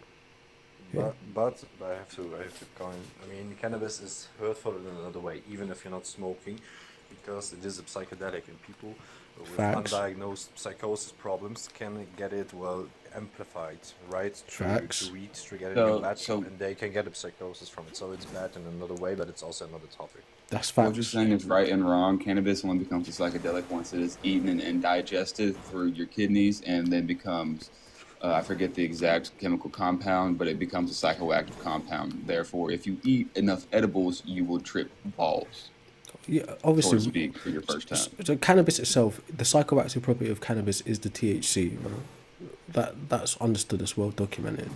Me personally, I'm No, against there's- against there- I can- I'll psychoactive Google this real substances. quick. Hold on. Right, sure. There are other properties in cannabis as well, right?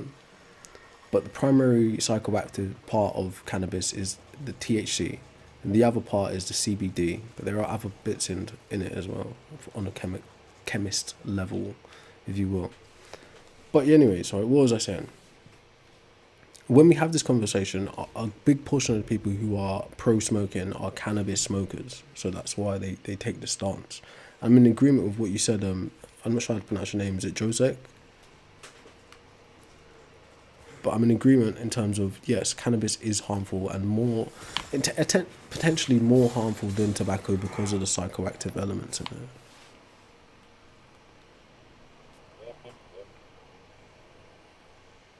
Miss K, right? Not smoking it though. That's the problem.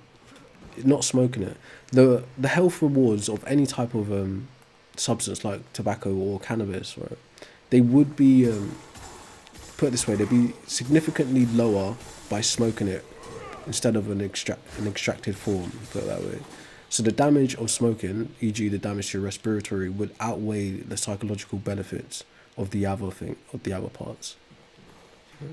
But smoking it itself would be a bad idea.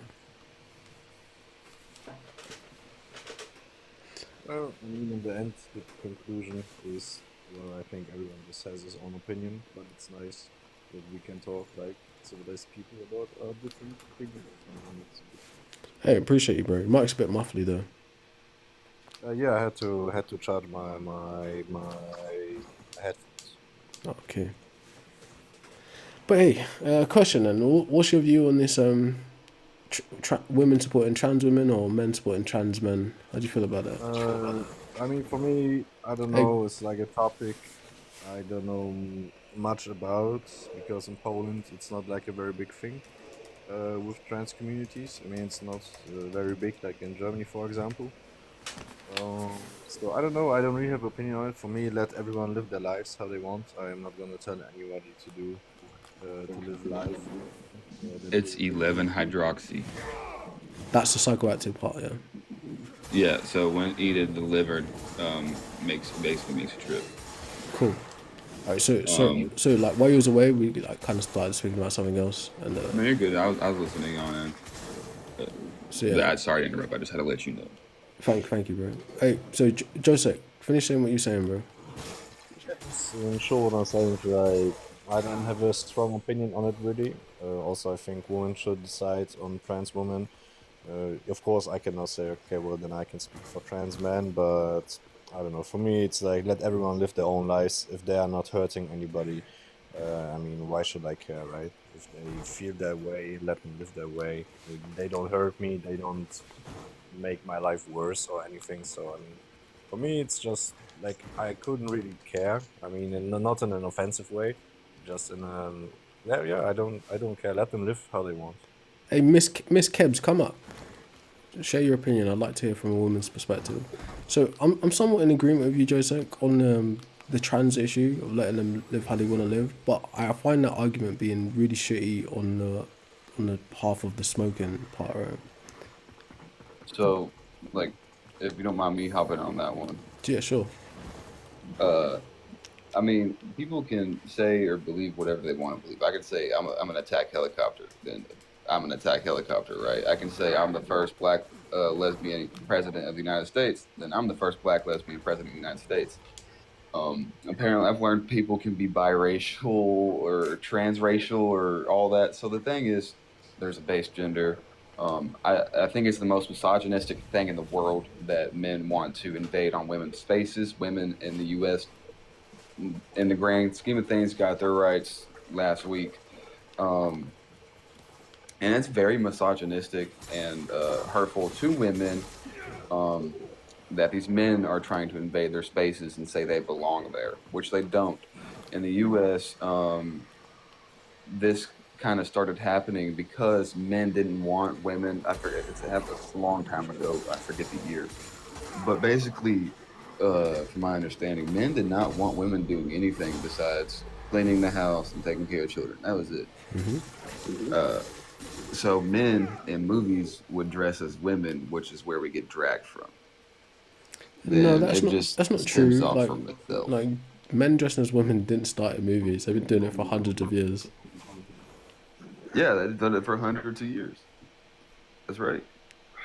Yeah. Because they don't want women in these spaces. But women just got their rights. Men trying to be women, be in their sports, be in their bathrooms, in their locker rooms is not okay. It's misogynistic. I wouldn't say it's dangerous. I'm not saying that these people are trying to hurt anybody. I'm not implying that. I'm just saying it is very misogynistic against actual So women. can you explain the misogyny in it? They're not women, and they never will be, no matter what it is, no matter if they're a hermaphrodite, no matter what it is, they still have a base gender. If they're a hermaphrodite, they're still male or female.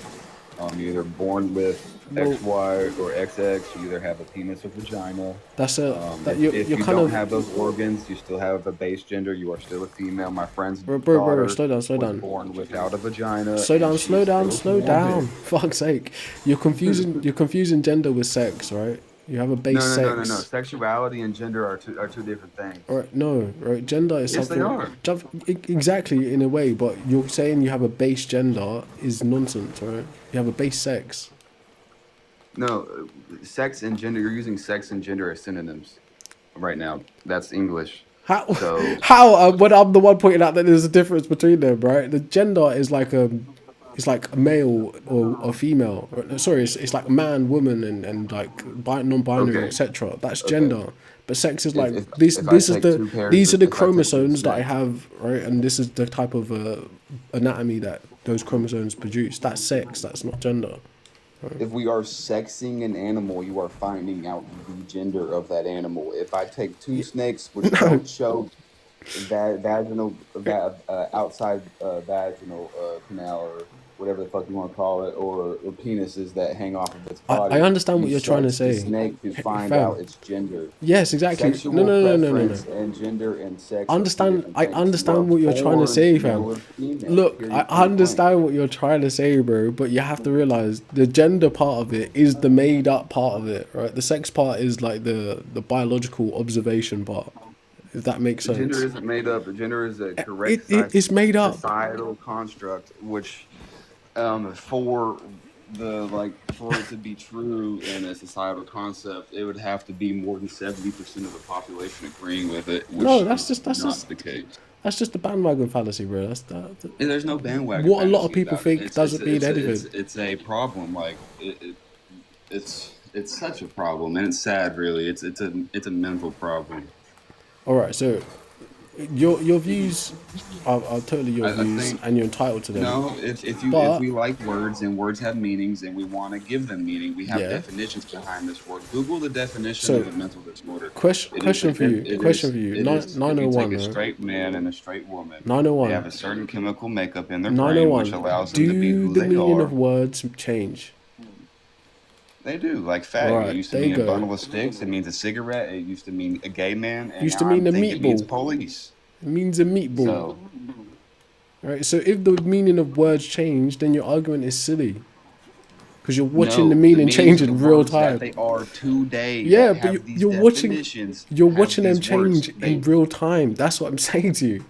Right? That is why they're like there's a study called etymology, which is the history of a word, the combining pieces of that word and where they come from and how they were used.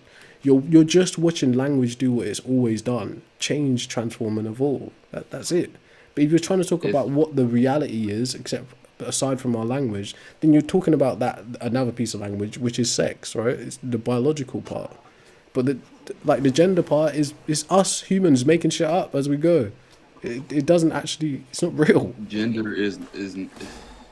You can't change your gender. That gender and You sex are can. the same fucking thing. They're not. Right? You just said that it wasn't earlier on. That's what I was saying to you. They're not the same thing. But it doesn't matter anyway. I understand what you're trying to say. I'm very clear on what it is you're trying to say. But to the next point, the more important point, right? Do you think, right, that people have the right to identify as what they want? Yeah, but I don't think that should be forced upon the majority of people who don't agree with this. So what does the forcing You look have like? the majority of the world saying that's not normal, that's not okay. People that are gay, that's fine. That be who you want to be. Love Yeah, but who you that wanna wasn't be. always the case, But though, was it? Forcing yourself into women's But bro, spaces because you that wanna wasn't always the believe you're case, a though. woman is the problem. right, that's a valid concern, and there's valid critique in that. But like you just saying, right, being gay is fine. That wasn't even always the case. Like society had to progress to a place where we could say that is okay. They're still frowned upon on being gay, bro. There you go. Yes, That is definitely. Just because, like I said, like last week in the grand scheme of things, people couldn't fucking vote. Well, yeah. Women Whose fault was could not that? vote. They Whose had fault no was that? rights. Black men were enslaved. Whose Slavery was a fault was thing that? fucking 4 or 5 generations ago. There you go. Right. Whose fault was that? Not white men's. What? They were- What?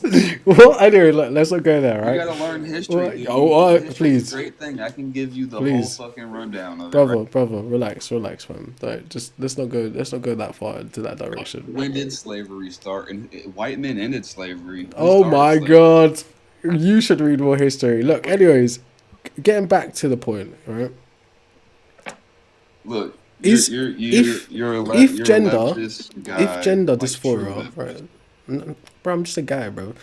If gender dysphoria is a thing, right? Meaning this is something that is happening psychologically to somebody, you can't really say the outcomes from that gender dysphoria are their choice, right? Can you? I never. What? So so if you're just saying, right, like, think about this, right? If we have like this like standardized view that like these are just men who are choosing to be women, right? This ignores the psychological part of it, which is the gender dysphoria. So let's say like you're someone who's a paranoid schizophrenic, right? You actually believe that there are aliens following you everywhere you go. Because you actually believe there are aliens following you wherever you go, that dictates the type of choices you make whenever you go, wherever you go, right? So you're not technically choosing to believe that there's aliens following you. It's just a part of your reality, right? Although it's a bad analogy because gender dysphoria ain't the same as paranoia, right? But all I'm trying to say is, I right? mean, what you're saying is like if my neighbor goes outside and says, "Damn, the sky's fucking green," and they're colorblind, and I'm not colorblind, and everybody else in the world's not colorblind, and everybody else in the world agrees that sky is blue. Now Sky all of a ain't sudden blue, I though. have to agree with my neighbor that the sky's green, and that No. like That's what you're So saying. you don't That's have your to. analogy. You don't have to agree with it. This is the point. This is where we're missing the point, right? The gender dysphoria thing is something that's happening to them psychologically, right? So because that's happening to them psychologically, that informs the choices they make externally. So internally, they are not identifying, or their identity is not congruent with their Okay, so you equipment. yourself are saying that right? it's a disorder. I wouldn't say it's a disorder, right? I'm not qualified to are. be able to say that, right? But it's definitely something that's You're happening classifying it as a psychologically. disorder. You're saying it's a psychological thing, which would claim to be a disorder, because if you are not therefore either straight, it is a psychological thing that makes you that way. Right. So in terms of so there's a lot to unpack here, right? So if So we're you're going to saying talk it's a about psychological disorder that makes them either gay, trans, no, or whatever. what you need to understand is this, You yourself proved me right. bro. You're not listening, all right? So if I am you listening. if we reduce it right to this, right, there is neurodivergence, right, and then there's neurotypical.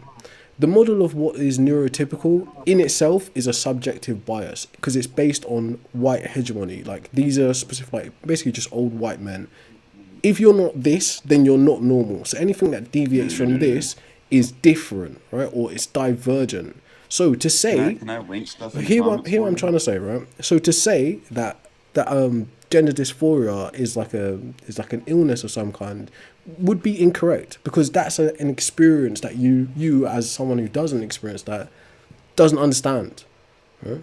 But you as someone who you are may not understand what it's like to be a Spanish, I don't know, lesbian or something. Just a disabled dwarf, with all due respect. You don't understand what the framing is to be that thing, right? But you're just saying that thing isn't me. But who's to say that you are the norm and the standard in the first place? That's the problem. But I have like another question. Somewhat related to Biology. the topic.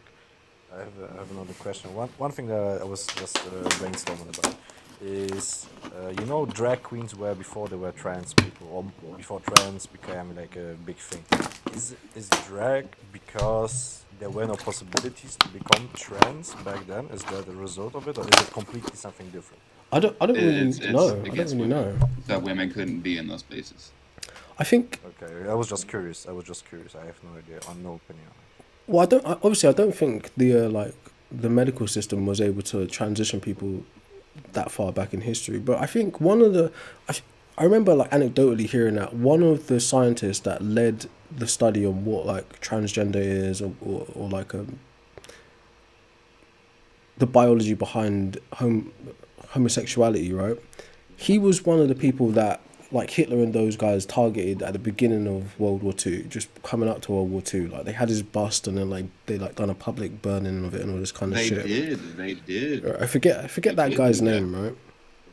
Now, But now he's the every guy single- who laid the foundation for like of all the scientific foundation for all of these things that we're talking about today. I forget his name.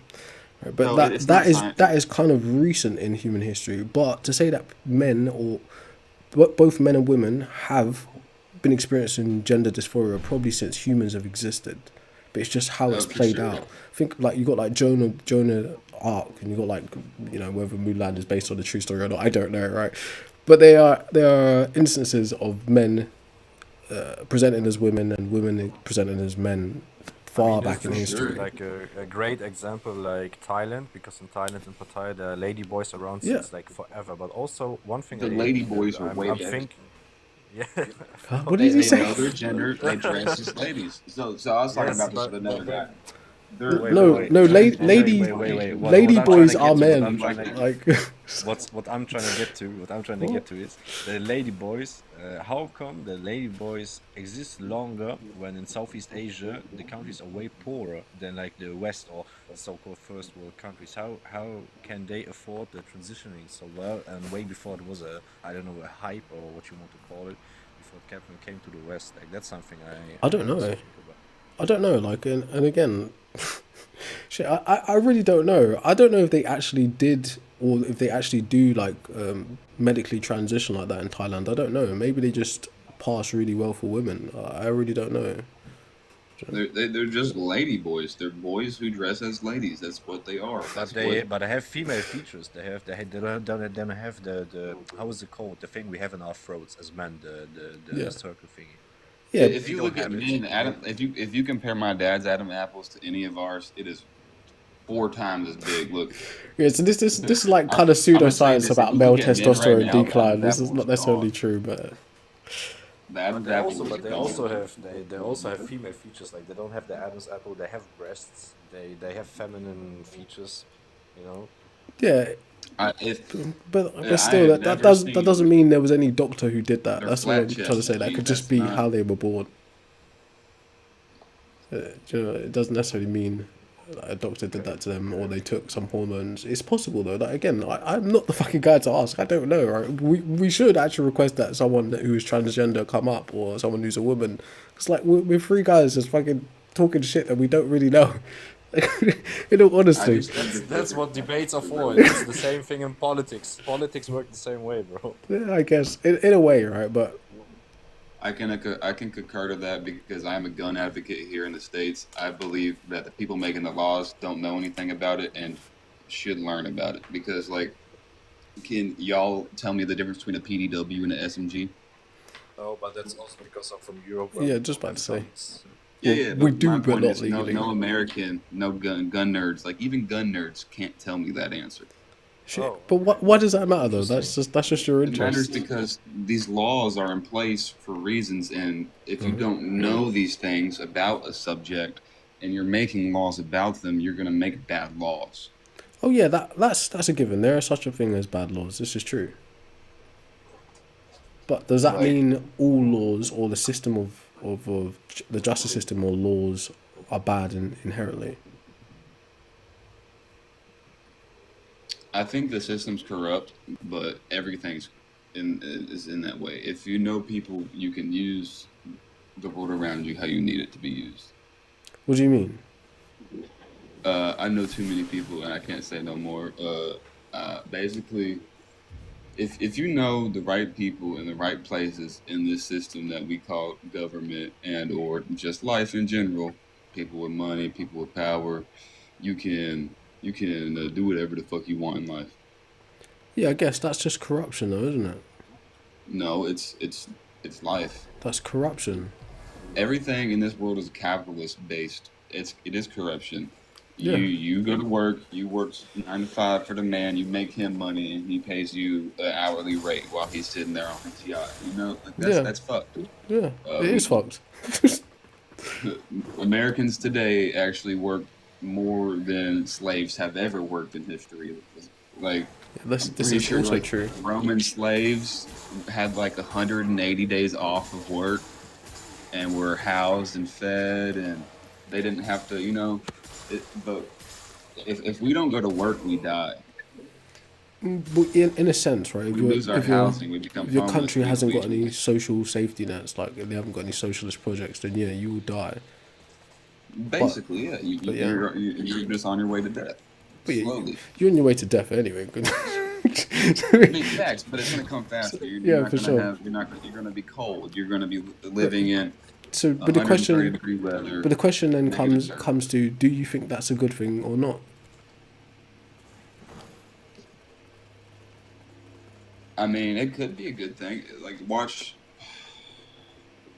I mean, what's that one show where they got the train and all the rich people live up front, eat actual food, and all the people in the back eat shit? Huh? There's I think there's a movie I where think it's that's like, an American thing. yeah, so there's this movie basically where everyone's on this nonstop train that keeps moving to generate power in an apocalypse setting, and that all the rich people in the front of the train basically eat steak, stuff like that, while everybody in the back of the train eats shit. Oh, that was just like a metaphor in the past. But I think I understand the reference from the metaphor. But, Well, yeah, but it's no, an I've never actual seen the movie. show. The movie, Yeah. no. Neither have I, but I just know about it. I've seen like clips of it on TikTok. But that's basically what it is you got these people who have all this money, who have all this freedom, per se, and we are enslaved to do their work and basically eat the shit. So what do you think about that? Are you for that or are you against that? I mean, at this point, I'm for it because then I can start my own shit. I'm thinking about it. I would say that's silly though, to think that you could become one of the people at the front of the train. No, What are your reasons for thinking you can? who I know, where I'm at in life, and What does that mean? Yeah.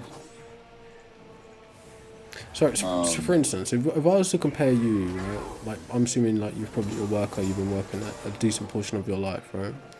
If I was to compare you to some nepo baby of some like rich feudalist family, okay, their entry point to capitalism isn't the same as yours. So what makes you think you could become them? Like I said, knowing people and your environment, and that's what matters. I think that's a cope. I understand what you're saying, but I think that's a huge No. cope. So No, like, it's not. you're because basically I'm gonna be a saying millionaire in probably about a year. I'm Potentially, 23 years yeah. old. Potentially. No, I am going to be. I'm not potentially. I'm going to be. If I liquidate all my assets, I'll probably be close. right. Very, very close. True, if not true there. that may be, right? True that may be. What you're essentially saying is, I'm okay with all of the worst possible things as long as there's a shot that I could be a part of making the worst possible things happen. That's what you're saying. No, what I'm saying is that capitalism is okay for people who want to build wealth, take a step out of bounds. Anyone can accomplish it. It takes No, that's not true. anyone can. It's literally not true. It is true. Oh my gosh! All right, so I understand you've got like the. What if you're born in Eritrea, bro? If you're born in Eritrea, where there's no schools, there's no funding, bro, you have a shitty start in life, let's say, there's no way you can become a wealthy millionaire. I'm talking about out here in the States. I don't know where that is. I'm geographically retarded. You'll have to excuse me. I will admit that. Yeah, it's in All Did Americans you are. say you're G black? I said I'm geographically retarded. Oh, it's a G black. All Americans are. Right, yeah, but it's also baked into your like America's propaganda that like it's the land of opportunity and anyone can make it here. That's just like kind of the lie that they've sold you and like lulled you I mean, into it is sleep though. with. Right? It is though. It's not. It's not. It is though. So you think you could be Elon Musk or Bill Gates at any given day? I think anyone has opportunity out here, and it is there. Yes. Fab. I think no matter what cards you're dealt with, what Right, family you're so- born into, how poor you are, how rich you are, you So all just have the same just an opportunity. example, just as an example, right? what's his name, Jeff Bezos, right? You know the beautiful story. I started Amazon in the garage, and I was just working so hard, just like doing all this like arbitrary, like arbitrage shit with books, right? Come to find out, you know, like Jeff Bezos' mum and dad gave him like, what was it, like 150 or about $250,000 to do what he did, right? Elon Musk, like I was just so hard working, and I just like produced PayPal, and I just produced Tesla. No, like you realize his dad had an emerald mine which was exploiting poor African people that funded almost all of his life to the point where he came to America and became successful. Right, so you're looking at like people who are on like year 250 in their family lineage plan, while you're on year maybe 50 or 80. Right? No. So I can check You my are. family history back to the Well, 1500s. the average person. My family is from white trailer park trash. I'm the only person that's ever touched this kind of money in my family, and I'll definitely say if the opportunity's there, you just have to find it. That's a good thing in terms of like your personal like edification and what that does for your life. But you also got to think, all right, so if it's just a matter of me getting money that changes things, then what is the point in doing anything good? What is the point in getting any education? What is the point in improving society if the money is all that matters? You have to ask yourself that. I don't think money is all that matters. I think money allows you to enjoy everything that does matter. Like I just got back from vacation with the family. We did whatever the fuck we wanted, you know. But what was the labor that generated the money? What do you mean? What allowed me to create my income? Yeah. What I do for work? Do you mind explaining? I'm a plumber. So you're a plumber, all right? So you're a middle class tradesman. No, I make $250,000 a year. Yeah, but being a plumber would be a middle class tradesman. That's what I'm trying to explain to you. I am on the plumber end. I am equivalent to if you were to compare plumbing to people who work in the medical field. The part of plumbing I'm in is neurosurgery plumbing. I understand. I'm a liner tech. I can do. I understand what you're saying, right? But this is why you're making a clear mistake, right? For you becoming a tradesman, it took study, it took labor, and it took time. Right? It took 6 years of working hard, yeah. So yeah. what? I'm on so call. to get plugged into a system, right? Where you are currently, you wouldn't be a capitalist. You're a worker, right? In a capitalist, yes, you are, because you have to do labor to produce your money. You're not just picking up a lump sum of cash, dropping it down, and extracting profit from other people's labor. You're actually a plumber, so you're a worker. Right? I don't do any of the work. Well, maybe I don't know your situation specifically, but in general, a plumber is a worker. I'm just saying, man. Look, I can go do my job, make my full $250,000 a year, and I can invest it and have other people work for me. That's why I was saying earlier, I'm thinking about making an investment. That's why America is a land of opportunity, because I can take $250,000 and I can invest it into a business. I can go buy a fucking Chick-fil-A for 10 grand and run the franchise. You're right, but what you're missing is with the money you've generated and you're investing, you have to then exploit people to make profit. You couldn't say exactly. So essentially, you're committing to what I said initially. You're okay with all the terrible shit. Pay them to do work. You're okay. You're okay with all the terrible shit happening as long as there's a shot that you could also be responsible for the terrible shit. That's what I'm saying to you, right? No, that's fine if that's your personal politics and your economic philosophy. It's fine, but also you have to understand the ethical implications of it. That's all I'm saying. So at the point in which you go and buy a Chick-fil-A, you have to acknowledge, I'm exploiting the farmers who produce the ingredients, etc. I'm plugging into a franchise and I'm exploiting these poor teenagers that are working a job for me, and then I'm also poisoning the community with shit food. Like all these other knock-on or externalities in economics, you have to be okay with. But the reality is, the minute you stepped into the game of capitalism by being born into it, you were a worker, you were a subject of it. Whereas like the nepotism baby, he never worked a day in his fucking life. It was just mum and daddy's money, great-great-granddad's money that bought him whatever he wants. Okay. Right? People are born where they're born. That's not necessarily okay. Right? How is it not okay for some kid, for some human being? It's not necessarily okay. Right, so it would be okay. If it was you, it would be okay. No, it wouldn't, right? Because, all right, so as a black person... Well, if you were born into money and you had a yacht, no, not necessarily. This is what I'm saying to you. No, that's like childish-minded. You had the mansion, Think about it. I'm Think just, about it, right? putting it in any kind of perspective. In You my were a rich context, child, 1%. no, it's you would not. be It's okay not with it. okay, right? This is what I'm trying to explain to you, right? This is why some people go on to become like philanthropists and all these other types of things if they're in that situation and they're enlightened sufficiently, right? Because it's not okay. What gets us to the place where we are is stolen labor and stolen resources. That's what most of it is built on. Right, like the West and America couldn't have hundreds of years of head start without stolen labor and resources. Until today, we basically moved from slavery to feudalism. No, from feudalism to slavery to capitalism, and now we're going to techno feudalism, which is like big tech companies pooling all the resources. So you have to go through Meta, you have to go through Google, you have to go through XYZ. We're building our whole world on exploiting people so that a small percentage of people can be successful and rich like you think that you will be able to become. But if you didn't get plugged in like they got plugged in, you will always be working in some form to either exploit yourself or exploit someone else. That's all I'm trying to say to you, right? So I know a handful of millionaires, but I know two really rich people. Well, I'm not going to say no. I know one really rich person. The other person, my grandfather knows. I forget the name of the lawn company. I can ask him, and I'll follow you, and I'll come back and tell you. But my grandfather, he is 77 years old this year. When he was a child, more or less 70 years ago, it was a long time ago. Plenty of time to build Not that up long. wealth and opportunity. Point being, the kid he went to school with started a lawn care business, and he's now a billionaire.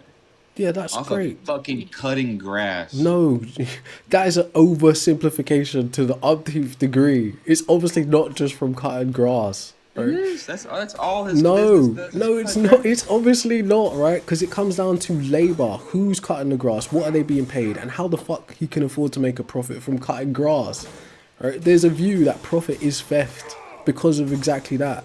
If any company were to pay their workers what they're actually worth, what they're owed, there wouldn't be any profit. So you couldn't become a billionaire or billionaire because you'd be treating people based on what they're worth, what the value they bring.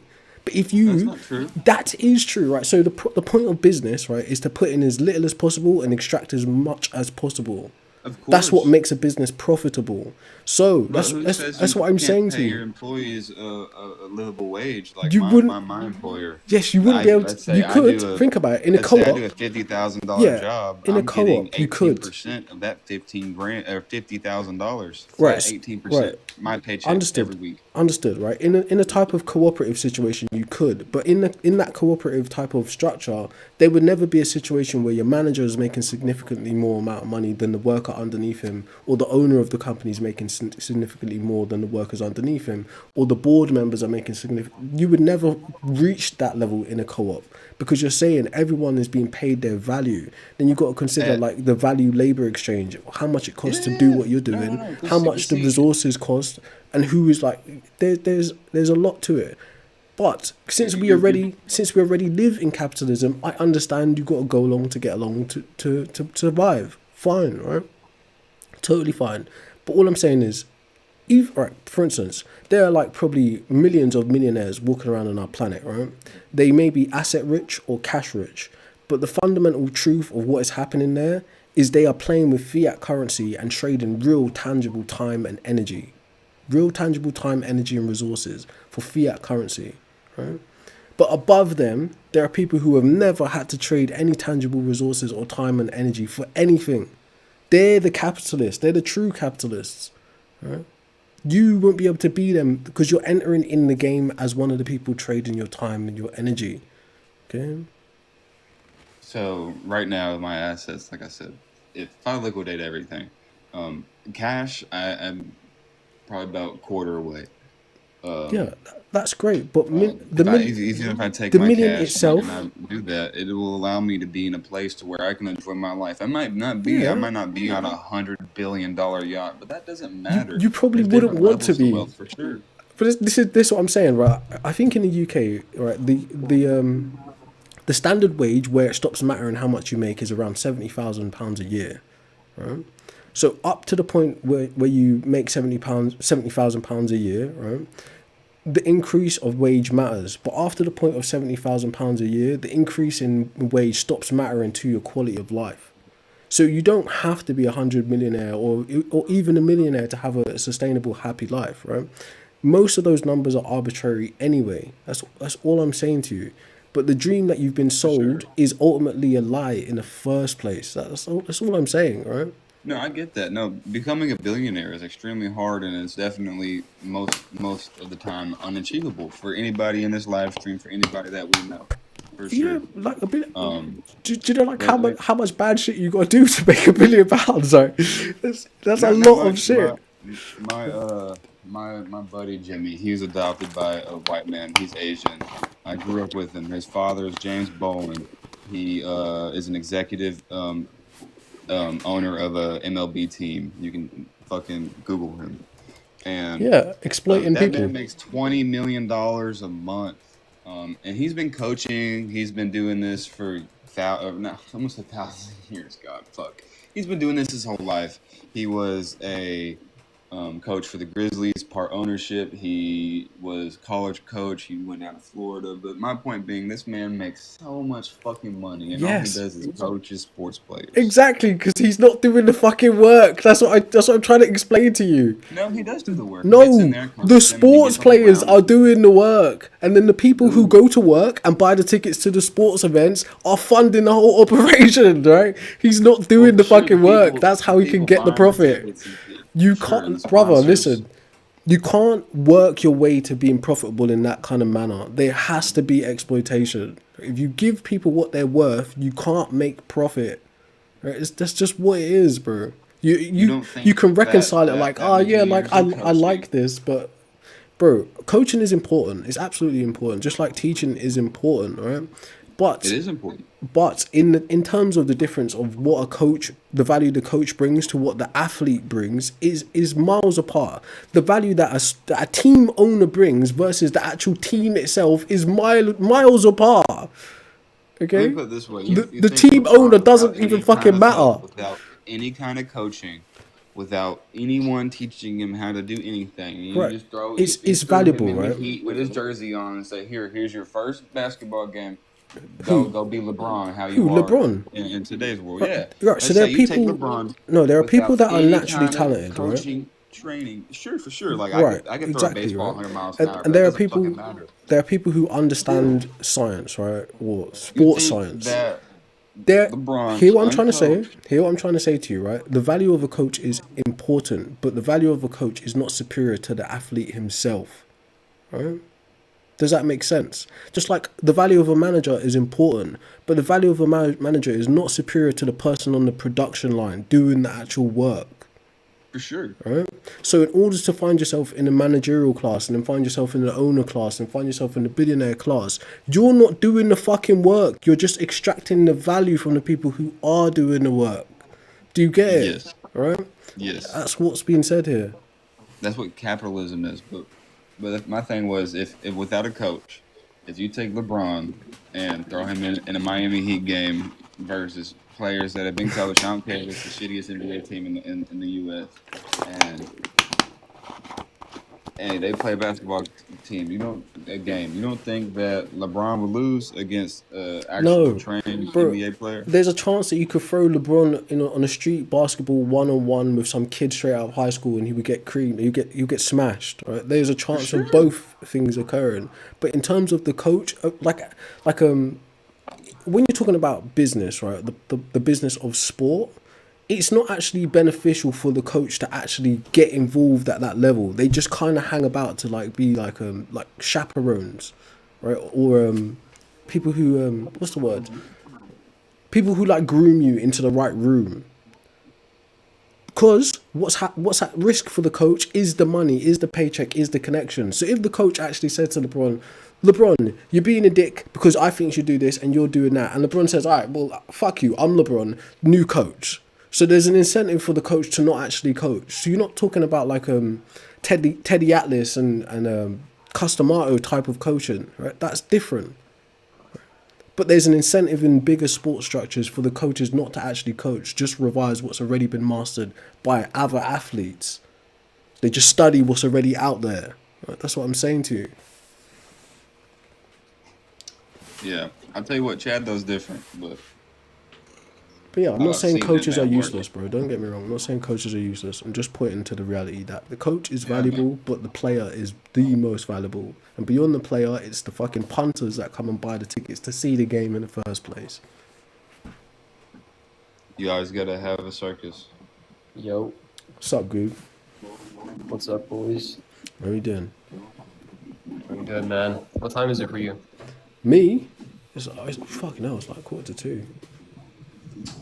8:48. 8:48. Yeah, 8 does think he 8, doesn't he? Anyways, what's up, Goob? My subject is different from the one you guys are discussing. I'm not sure if you guys want to finish it off or what it may be. Yeah, not necessarily. I think we're good there. So, I mean, yeah. So, I mean, we discussed previously a little bit about it. Like, it was like a quick introduction. The humans invented God subject. So, I guess I came into that with the assumption that we might be thinking the same thing, but like phrasing it differently.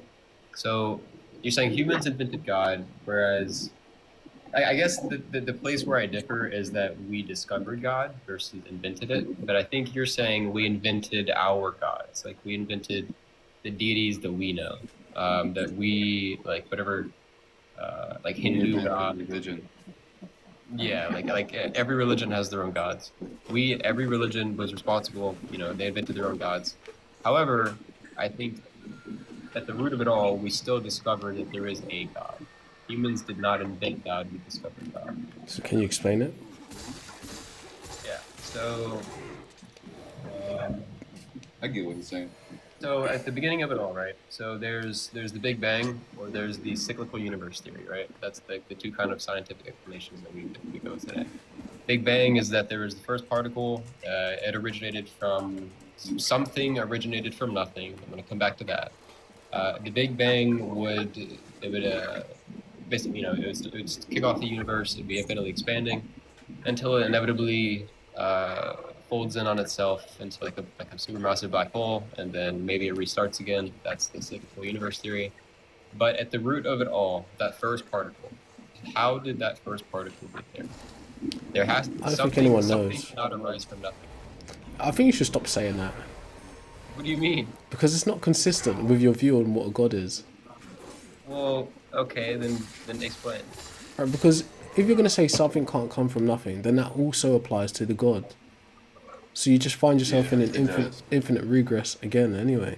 No, I agree. I'm saying I do believe there is a God. I believe humans discovered God through the nature of like, you know, our research on the universe and understanding how its origins. Most definitely. But So- what's up? I just wanted to say something. So for there be so if we're going on physics and laws and thermodynamics and etc., like you say, for there to be nothing to be something, we'd also look at like the law of an object not in motion will stay not in motion until it is acted upon. Therefore, something had to act upon for something to be in existence, but it isn't the case because that is only applicable to our universe, which is outside of the universe. So nothingness in its truest form never exists. Explain that last bit again. Which part? Something in our universe is outside of our universe? Did I mishear what you said? The thermodynamics and quantum physics and stuff is laws for the universe. Like Einstein's, I forget what is it. Theory of relativity. The string theory. Yeah, all that's for Earth. That's for us because we have gravity and stuff. Once you take that outside of Earth, that loses truth. Then you break into quantum physics and. I don't think that's true, bro. It is. His description is about the universe. Kind of like bring everything together. It's not just about Earth. So I think, are you trying to say, like, you know, we have our universe, right? Like, say the particle which existed, which then evolved into the universe that we know today, and exploded into the Big Bang. But you're saying that outside of that, there was something else before that. Is what you're saying? So what I'm saying basically is nothingness, as in no matter, no time, no space, no energy, no No, nothing. Period. Yeah, Point exactly. blank could never exist because something does exist. That's a We fact. exist. So nothing could have never existed. Nothing is just As in its truest form. nothing is just I- like I- it's just a linguistic concept. It doesn't. It's not a thing. Nothing points to, No, to the the concept negation of of nothing. something. Nothing isn't a thing Nothing itself. can exist, but nothing in its truest form can exist. You So- can't fathom nothing. Like Yes. it's like trying to think of a new color. Like we know what we know. We cannot fathom nothing. Our brain, therefore, we come to what makes us happy, what gives us comfort. We create our gods. We based on the area you're brought up on. You have different religions. But I'm saying, from the very root of it all, the first particle, regardless of what you believe in, there had to be something, right? Or sorry, there had to be something at the very root of it all. Something cannot arise from nothing. Like that's I will keep saying that because I don't know what the Yeah, counter. you don't know if that's true. We just explained that, bro. So, alright, to say that there is nothing in the first place is just a linguistic statement. Nothing in English in the Anglophone world is just a negation of something specific. But nothing isn't a substance on itself because it would be something. Does that make sense? Kinda. I mean, I can kind of see what you're saying, like a linguistic statement. But In a simpler way, is there is always something. There is always something, at least from our like human point of view. okay, There's well, then, okay, always something. So if there's always something, then if we reverse the universe, right? So it's constantly expanding, make it constantly retracting, so that it's going back to the very center, to the very center, and then we have the Big Bang. So whatever initiated that Big Bang, how did that get there? So that's a good question, which I don't have an answer for. But you also have to understand that the Big Bang doesn't tell you the beginning of the universe, right? I mean, it's not certain. It's not solidified. No. It's our best guess. And again, like you I pointed think to, that's with what the we're saying, cyclical like- universe, it would just be what's called a big bounce, a big crunch. That's what you would observe essentially, a long period of a crunch and a long period of a big bounce or an expansion, in that Yeah, no, model. yeah. So you wouldn't I see agree. a first That's what I'm saying. moment. I think we're saying. So would you agree that we like you said that at the very beginning there is like something cannot arise from nothing, but something has arisen from nothing. Therefore, I believe there is a God. Sorry, go. Do you want to? I didn't say that. What did you say? You said you corroborated something. No, I said there's always something. So okay, roll it back to when the universe is retracting, and there's that first particle. There How isn't a did- first particle. This, Then how- that, what- that's what what I'm did you saying do to you, right? This view is just an assumption, right? But it's not demonstrable that there is a first particle, as far as I know. Yeah, where's my book so I can read the law of thermodynamics? Hold on. I mean, there's scientific evidence that points to the Big Bang being the origin of the universe. Like that. I mean, obviously we don't know for sure. No, but that's that is our the greatest- observable universe. the Yeah, observable so- universe. Newton's laws are relative to Earth. Thermodynamics is relative to the universe. Energy cannot be created or destroyed, only transformed from one to another. Heat naturally flows from hotter objects to colder ones. In doing so, the total entropy. Sorry, I can't read my own handwriting. Entropy disorder of an isolated system always increases. As a system's temperature approaches absolute zero is entropy approaches a constant minimum value. Then we have conservation laws. These are what y'all are talking about. Conservation of mass total. Mass remains constant as mass despite the physical change or chemical change. That therefore being said, all mass in the universe, no matter the change, will still be the same amount of mass no matter what it is. If it's a singularity or expanded to its fullest, it is the same amount of mass. Therefore everything still exists. It's not nothing. Yeah, that we kind of established that. What you were talking. So, okay, so then, if there is always something, if there was never nothing, then, like, the very root of it all. Like, how did the very root of it all begin? I guess that's where I'm at. That's not something I could answer. I don't know. This is like So, one of the would you core say questions in you agree philosophy. Is like what is the nature, what is the fundamental nature of reality?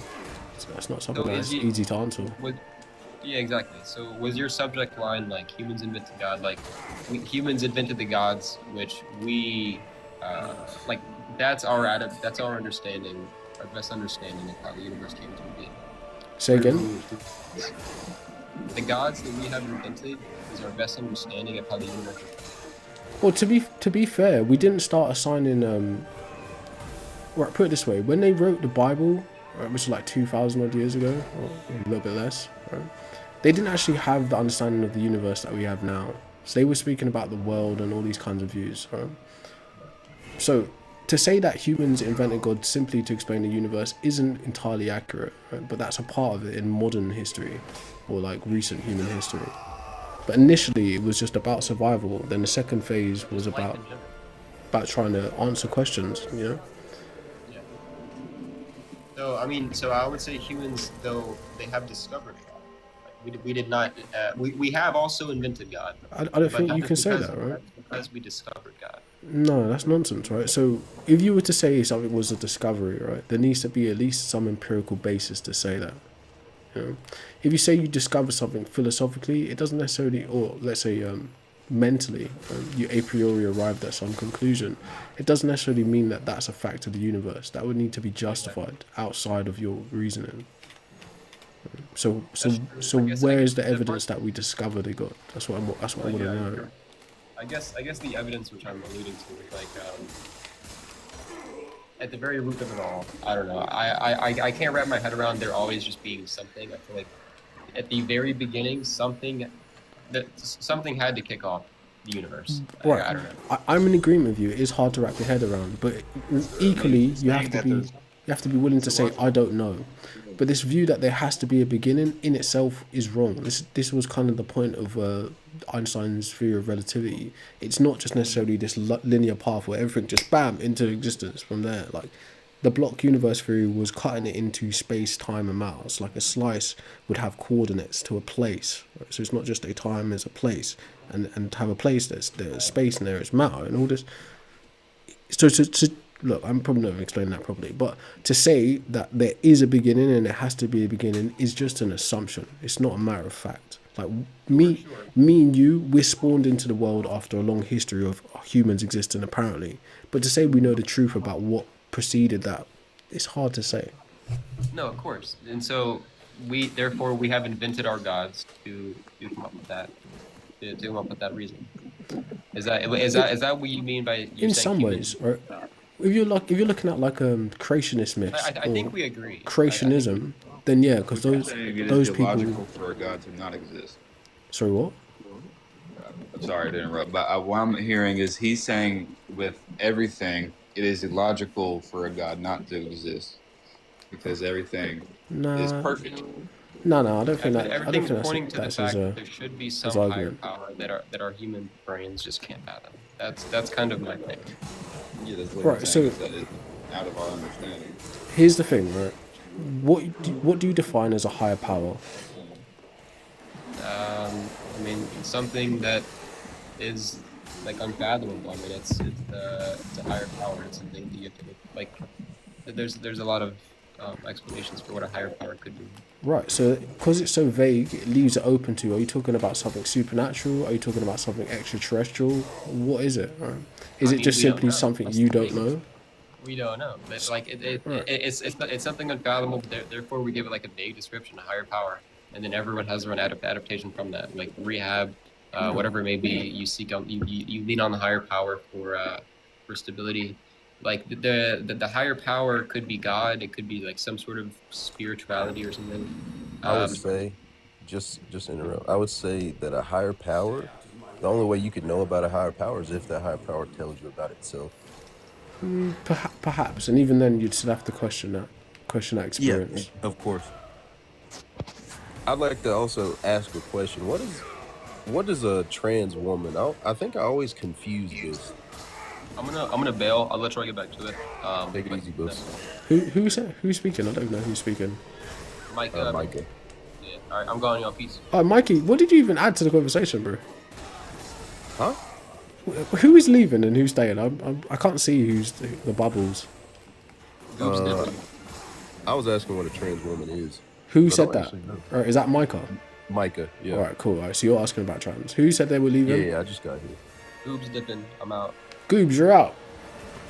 We didn't even I mean, get I to. can stay on. We didn't really I get mean, to what's it. up? No, I thought What's he was up, gonna man? stay on for the more metaphysical No, side I'm of it. down. I'm down. I just don't want to hog up the time. Bro, it's like it's an open panel. I'm not doing one-on-ones right now, so it doesn't really matter. You stay as long as you want. I mean, it's yeah. I mean, it's you're piloting this thing. It's up to you. Yeah, well, shit. Anyways, right. So, Micah's asking, what is a trans woman? Is that what you're saying? Yeah, that's a genuine question too. I didn't read the part that said debate. It just said, should women support trans women? I was like, what is a trans woman? Is it a man who went to a woman, or is it a woman who went to a man? So I think a trans woman is a man who transitions to a woman for sake of lack of vocabulary, and a trans man is a woman who is transitioned to a man. I think, but this is the internet speak. I don't know for sure. Right? But Okay. So I've been told. Should women support that? Like support the transition? More like supporting trans women taking up the mantle of womanhood and being in women's spaces, etc. And vice no, versa. I don't think so. Trans men being in men's spaces. Absolutely not. So what are your No, I reasons don't for think it? so. Just my first thought is that if I had a daughter and she was in the bathroom or something like that, and then somebody who's a trans man goes, or a trans woman goes into the bathroom with my daughter, I couldn't accept that, and I don't think that my wife or any woman would be able to accept that either. Alright, so that's a valid concern. Like, just in general, if it's your daughter and your daughter's a child and then an adult is entering where your child is, that's a valid concern just on that level. But one could argue that what's been said there is something about fear, really, and not necessarily something reasonable. Okay, yeah, I can agree with that. I don't think that, it's not like I think that just because you're a trans woman, you're a bad person or anything. It's just like there's some spaces where I just wouldn't want somebody who's trans to enter into. Other than that, I don't really see an issue with support for anybody. So you can One of those spaces would be like sports. Yeah, potentially. It depends. It depends on the sport, I think, because I think there's probably some sport where men and women will have equal. Like rock climbing, for example, the disparity between men and women is very low. Like female rock climbers and male rock climbers, they each have their strengths, and a lot of the times female rock climbers, like at least as compared to football, like American football, if you put a female linebacker up against a male linebacker, it's not gonna. Yeah, if there's no like in rock advantage. climbing, the disparity is much lower. Yeah, I'm totally fine with that as long as the disparity between the two, like competitively, isn't so just like vast that it just causes. It's just like the man is always gonna win. If that's the case, Bro, I don't necessarily think that's true. I think we kind of infantilize women as if women aren't capable. There are women on this planet that will probably fuck up majority of the men, right? Vice versa. There's men on this planet that will fuck up majority of the women. a lady throw a refrigerator, dude. Well, that's what I'm saying. So like a lot of these views that we have about where women and men can compete or operate, a lot of it is nonsense that we act out.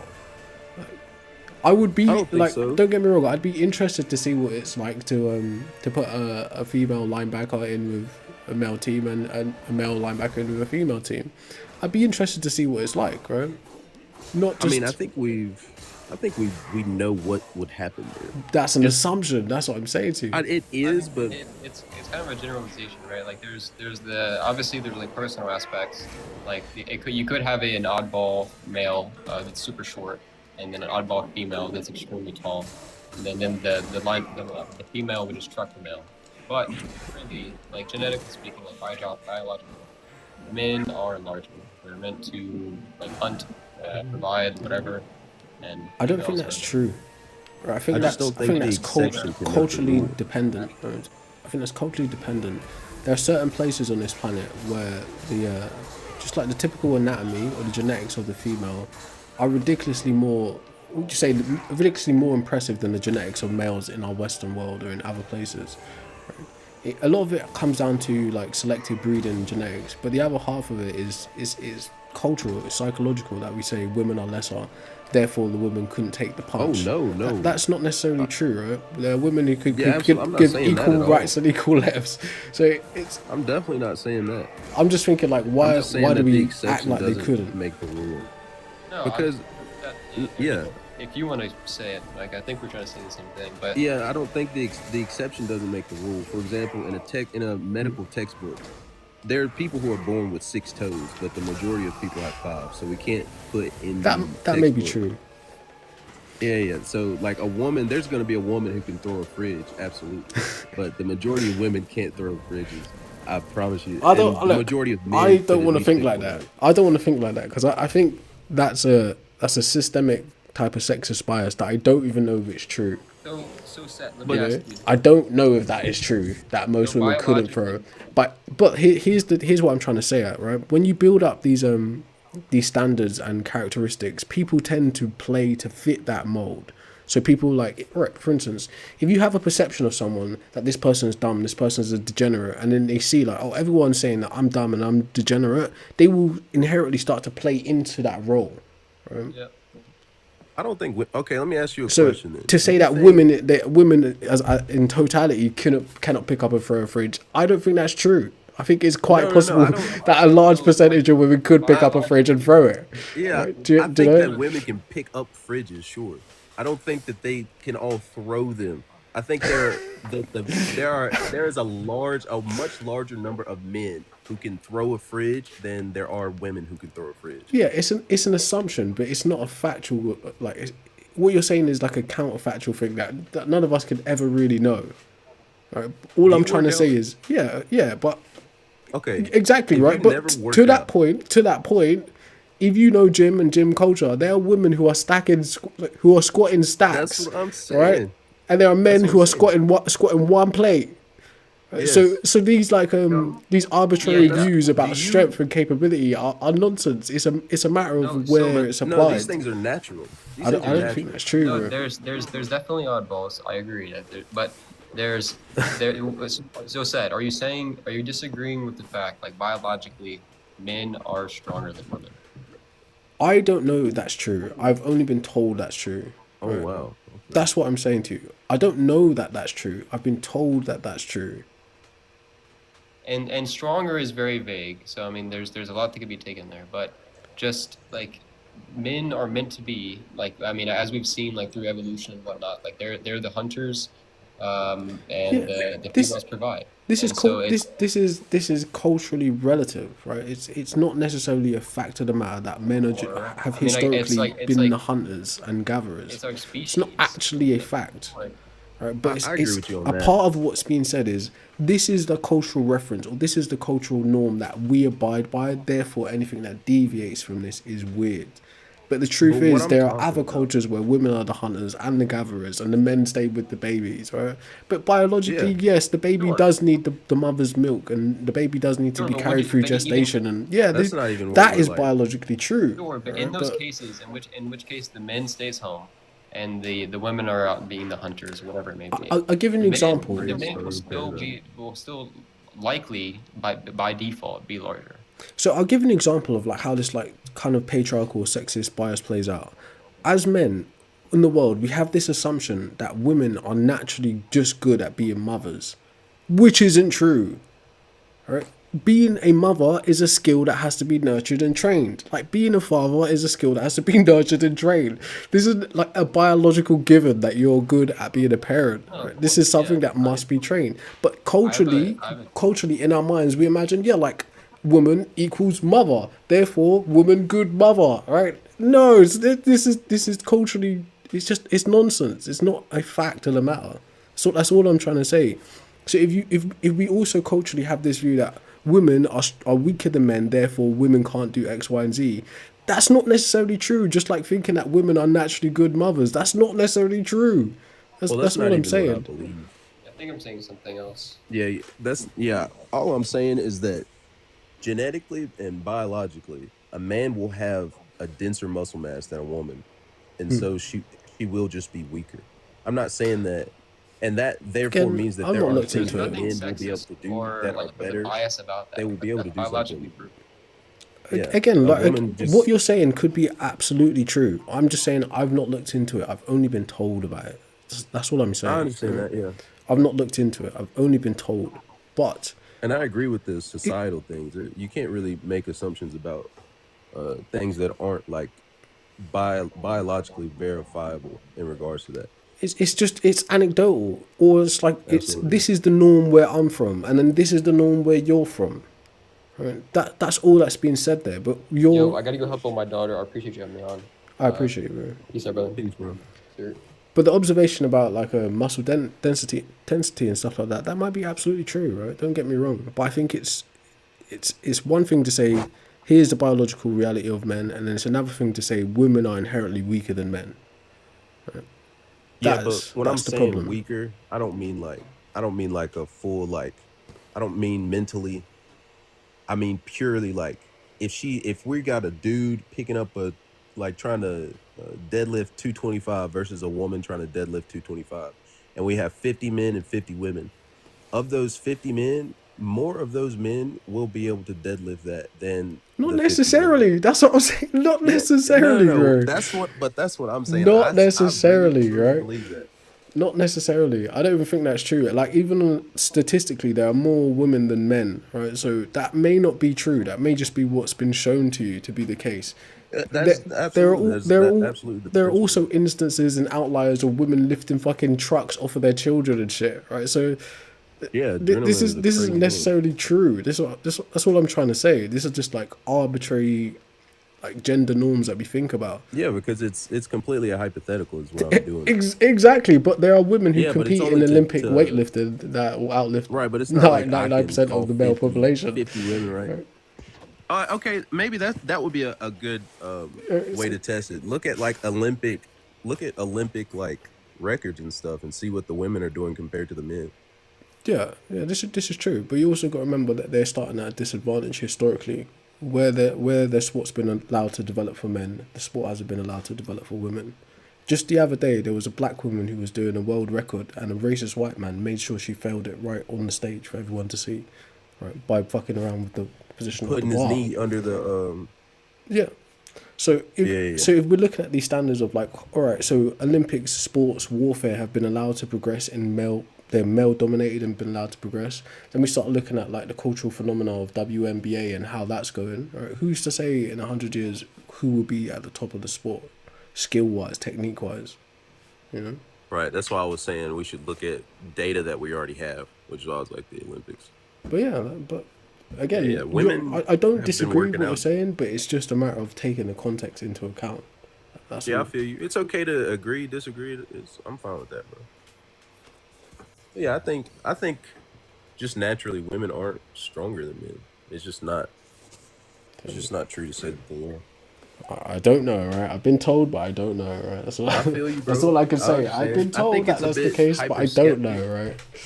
That's fair, bro. You'll just have to like do your own research on it, I guess. I don't know how you would like to go about like Right. So researching it. if you're talking about just the ability to lift something up, then that might be accounted for. But then if you're talking about the ability to push like a couple pound human out of a fucking orifice, where is that strength calculated at, right? If you're talking about pain receptors and C fibers, where is that strength calculated? Like a lot of what has been said is subjective to a norm that is already established by weirdos, right? So Yeah. I'm not saying any of that. I'm it's just saying what if is the there was truth a- of the matter.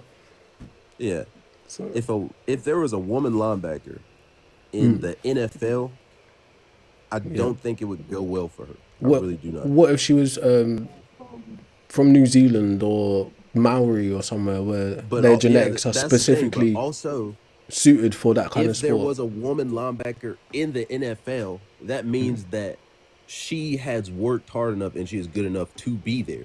Yeah, by our cultural standards, but that's what I'm saying. Just simply saying like generic blanket statement that woman, if we picked up a woman and put her in a male sports, that she couldn't be there is nonsense, right? Because I just gave you an example like female rugby players and shit, Maori and stuff like that.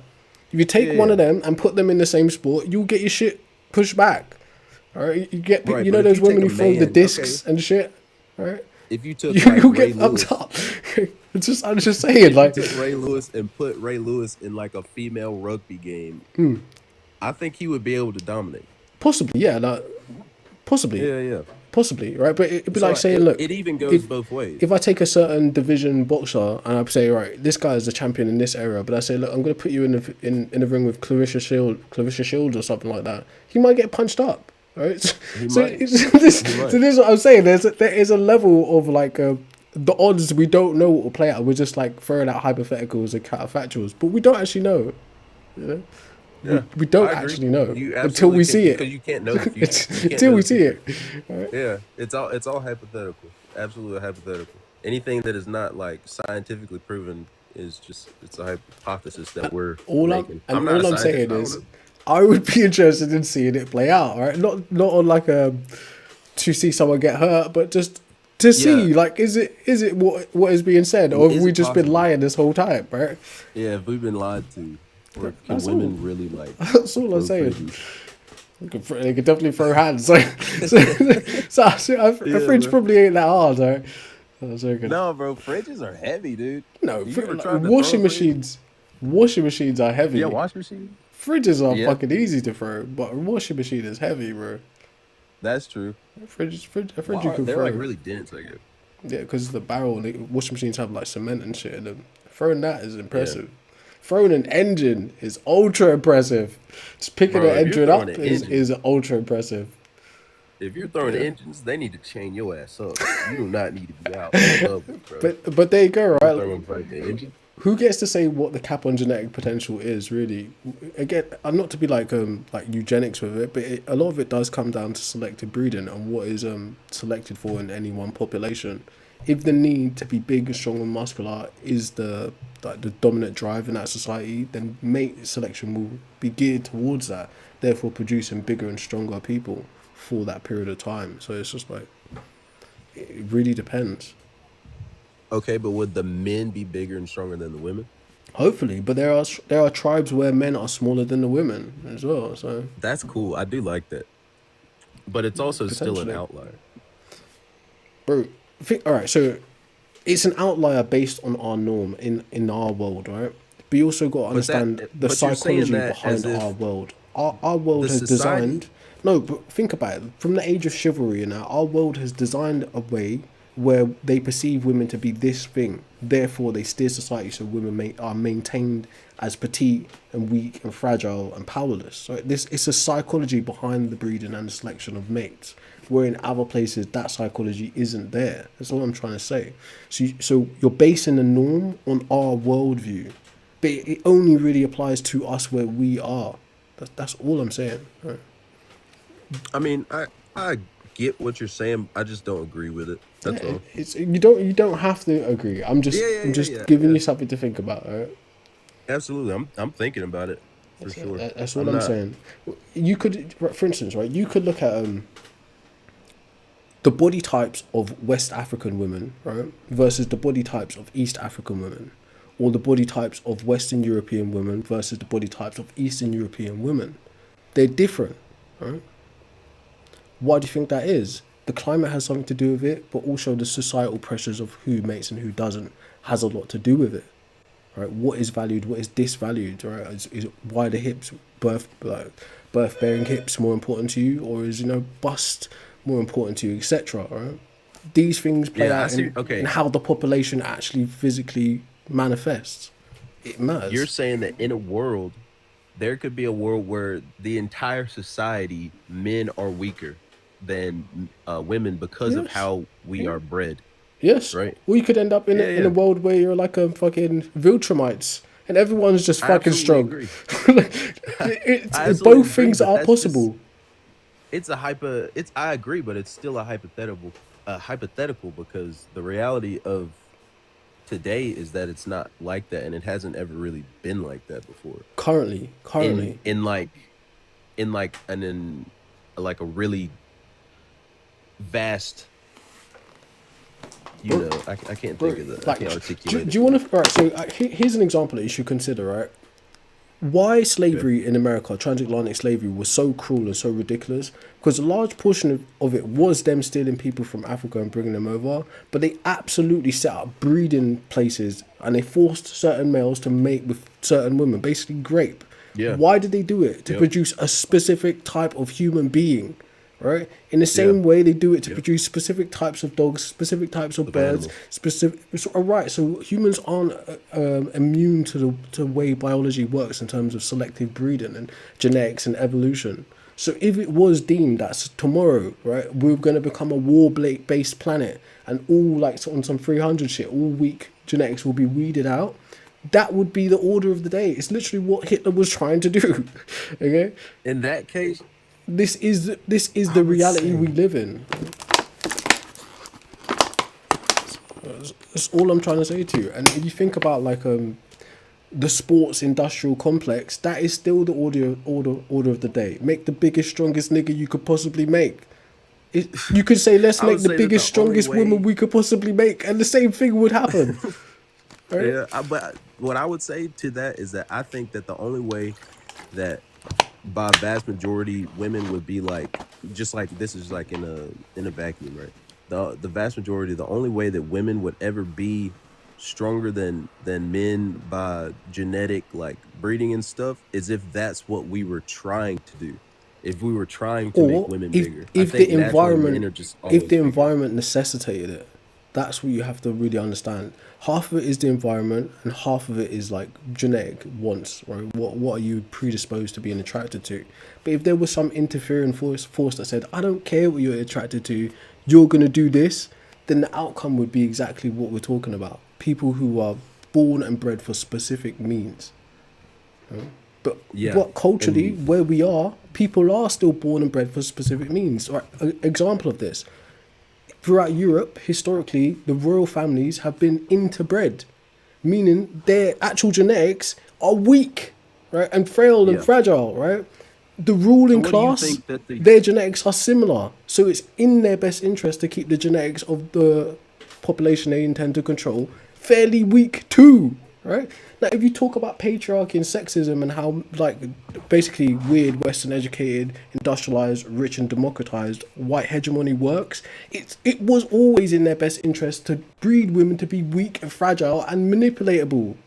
So that's the norm that you're living in. So to say that women are weak inherently genetically speaks to what's been happening with evolution and genetic selection. No, and I'm not saying they're weak. Mate picking, right? It has a lot to do with that, right?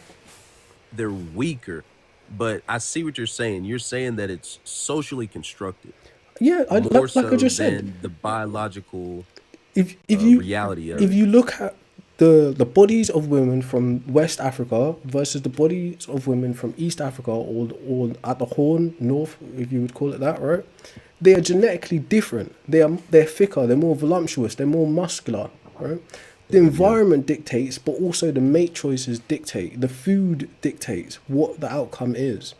So, like, across the board, to be able to say, from our Western view, that women are weaker than men speaks to the history of what we've been doing in terms of our picking and choosing. Yeah, how we've steered society. Because I said, if you just say, like, you know, from today on, right, all breeding is only going to be with Maori women and giant West African men, and that's it. No one else can breed. What do you think the future will look like, right? So you're creating that reality by the environment and your selection process, right? That's all I'm saying. Right? I agree. I actually agree with that. I absolutely agree with that. Like, that's all I'm saying. I think we should take into account what people want. What do women want? Do women want to be strong like that? Or do they want to be weak? You know, or not weak, but just like, do they not have they internalized it though? That is the question. What I was trying to say, right? Have they internalized it? The way like body standards are going now, there are much more women who are open to being muscular and more athletic than before. Yeah. Because of where culture is, where the fitness culture is, where health culture is. But prior to that, there were times in Europe where having head lice was the thing to do. Where being ultra pale was the thing to do. To have syphilis was the thing to do, right? So these are fucking cultural standards that dictate genetics down the fucking line, right? I see. Yeah, I see So, what you mean. It absolutely has. you actually created that world. It's not just that like this is just how it is, and it always like who the fuck knows who the first woman was and who the first man was and what who knows, right? Swole. Imagine Who they're knows? just in the woods and she's like massive. She's got like Hey, she's got a 6-pack like nigga, massive who bicep. knows? If it was actually a fact of the which it is a fact of the matter that we're part of the hominidae family and we're part of the great ape like taxonomy. Apes are muscular. They're fucking strong. Right? We are part of the same family. But how we And choose to but breed if you look can make the difference. at nature, if you look at nature, there's also some situations. I think like spiders, most spiders, the females are bigger. I've heard that. Things I don't like know if that. that's necessarily true though. I've heard that. Yeah, absolutely. I've seen a lot of spiders. I got a real interest in spiders. I've seen a lot of spiders. That's kind of creepy. Yeah, It's kind of creepy. The females are almost always, by vast majority, larger than the males because of how they have to breed. And for prey, it's the same way for like praying mantises, for ants, bees. So it's not like what you're saying doesn't hold any weight. It absolutely holds weight. So it's just an something that people opinion. think about. Yeah, that's all I'm saying. It's just an opinion. So again, if you just say, look, I'm gonna pick the weakest woman possible and make her the standard for all women, it would be ridiculous. Just as ridiculous as saying I'm gonna pick the strongest woman as possible and make her the standard for women. Right? It's in both directions. It's ridiculous. All I'm saying is let's just observe and see what plays out. That's what I'm saying. I'll shake your hand on that then. There you go, All right, brother. Daps. Take it Alright. easy now. Yeah, we're out here, right? Yes, There's only sir. 2 people watching anyway. It's probably just me and you. Alright. I gotta get some. I gotta go get right, bro. Alright, say bro, take it easy, bro. What are you playing, by the way? I'm trying to play a game called Lords of the Fallen, but it's not really Not working out. hitting like that. No. All right. Anyways, Well, be easy, bro. No. So yeah, I hope you guys kind of get the point of what I'm saying. That this view that women are weaker than men type of thing is absolutely nonsense. What's up, Liquids? I'm about to be out. I might come back in the evening, but yeah.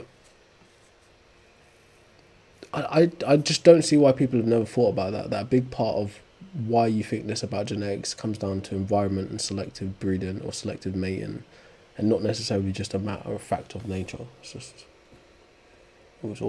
obvious to me, anyways. But anyways, time to go.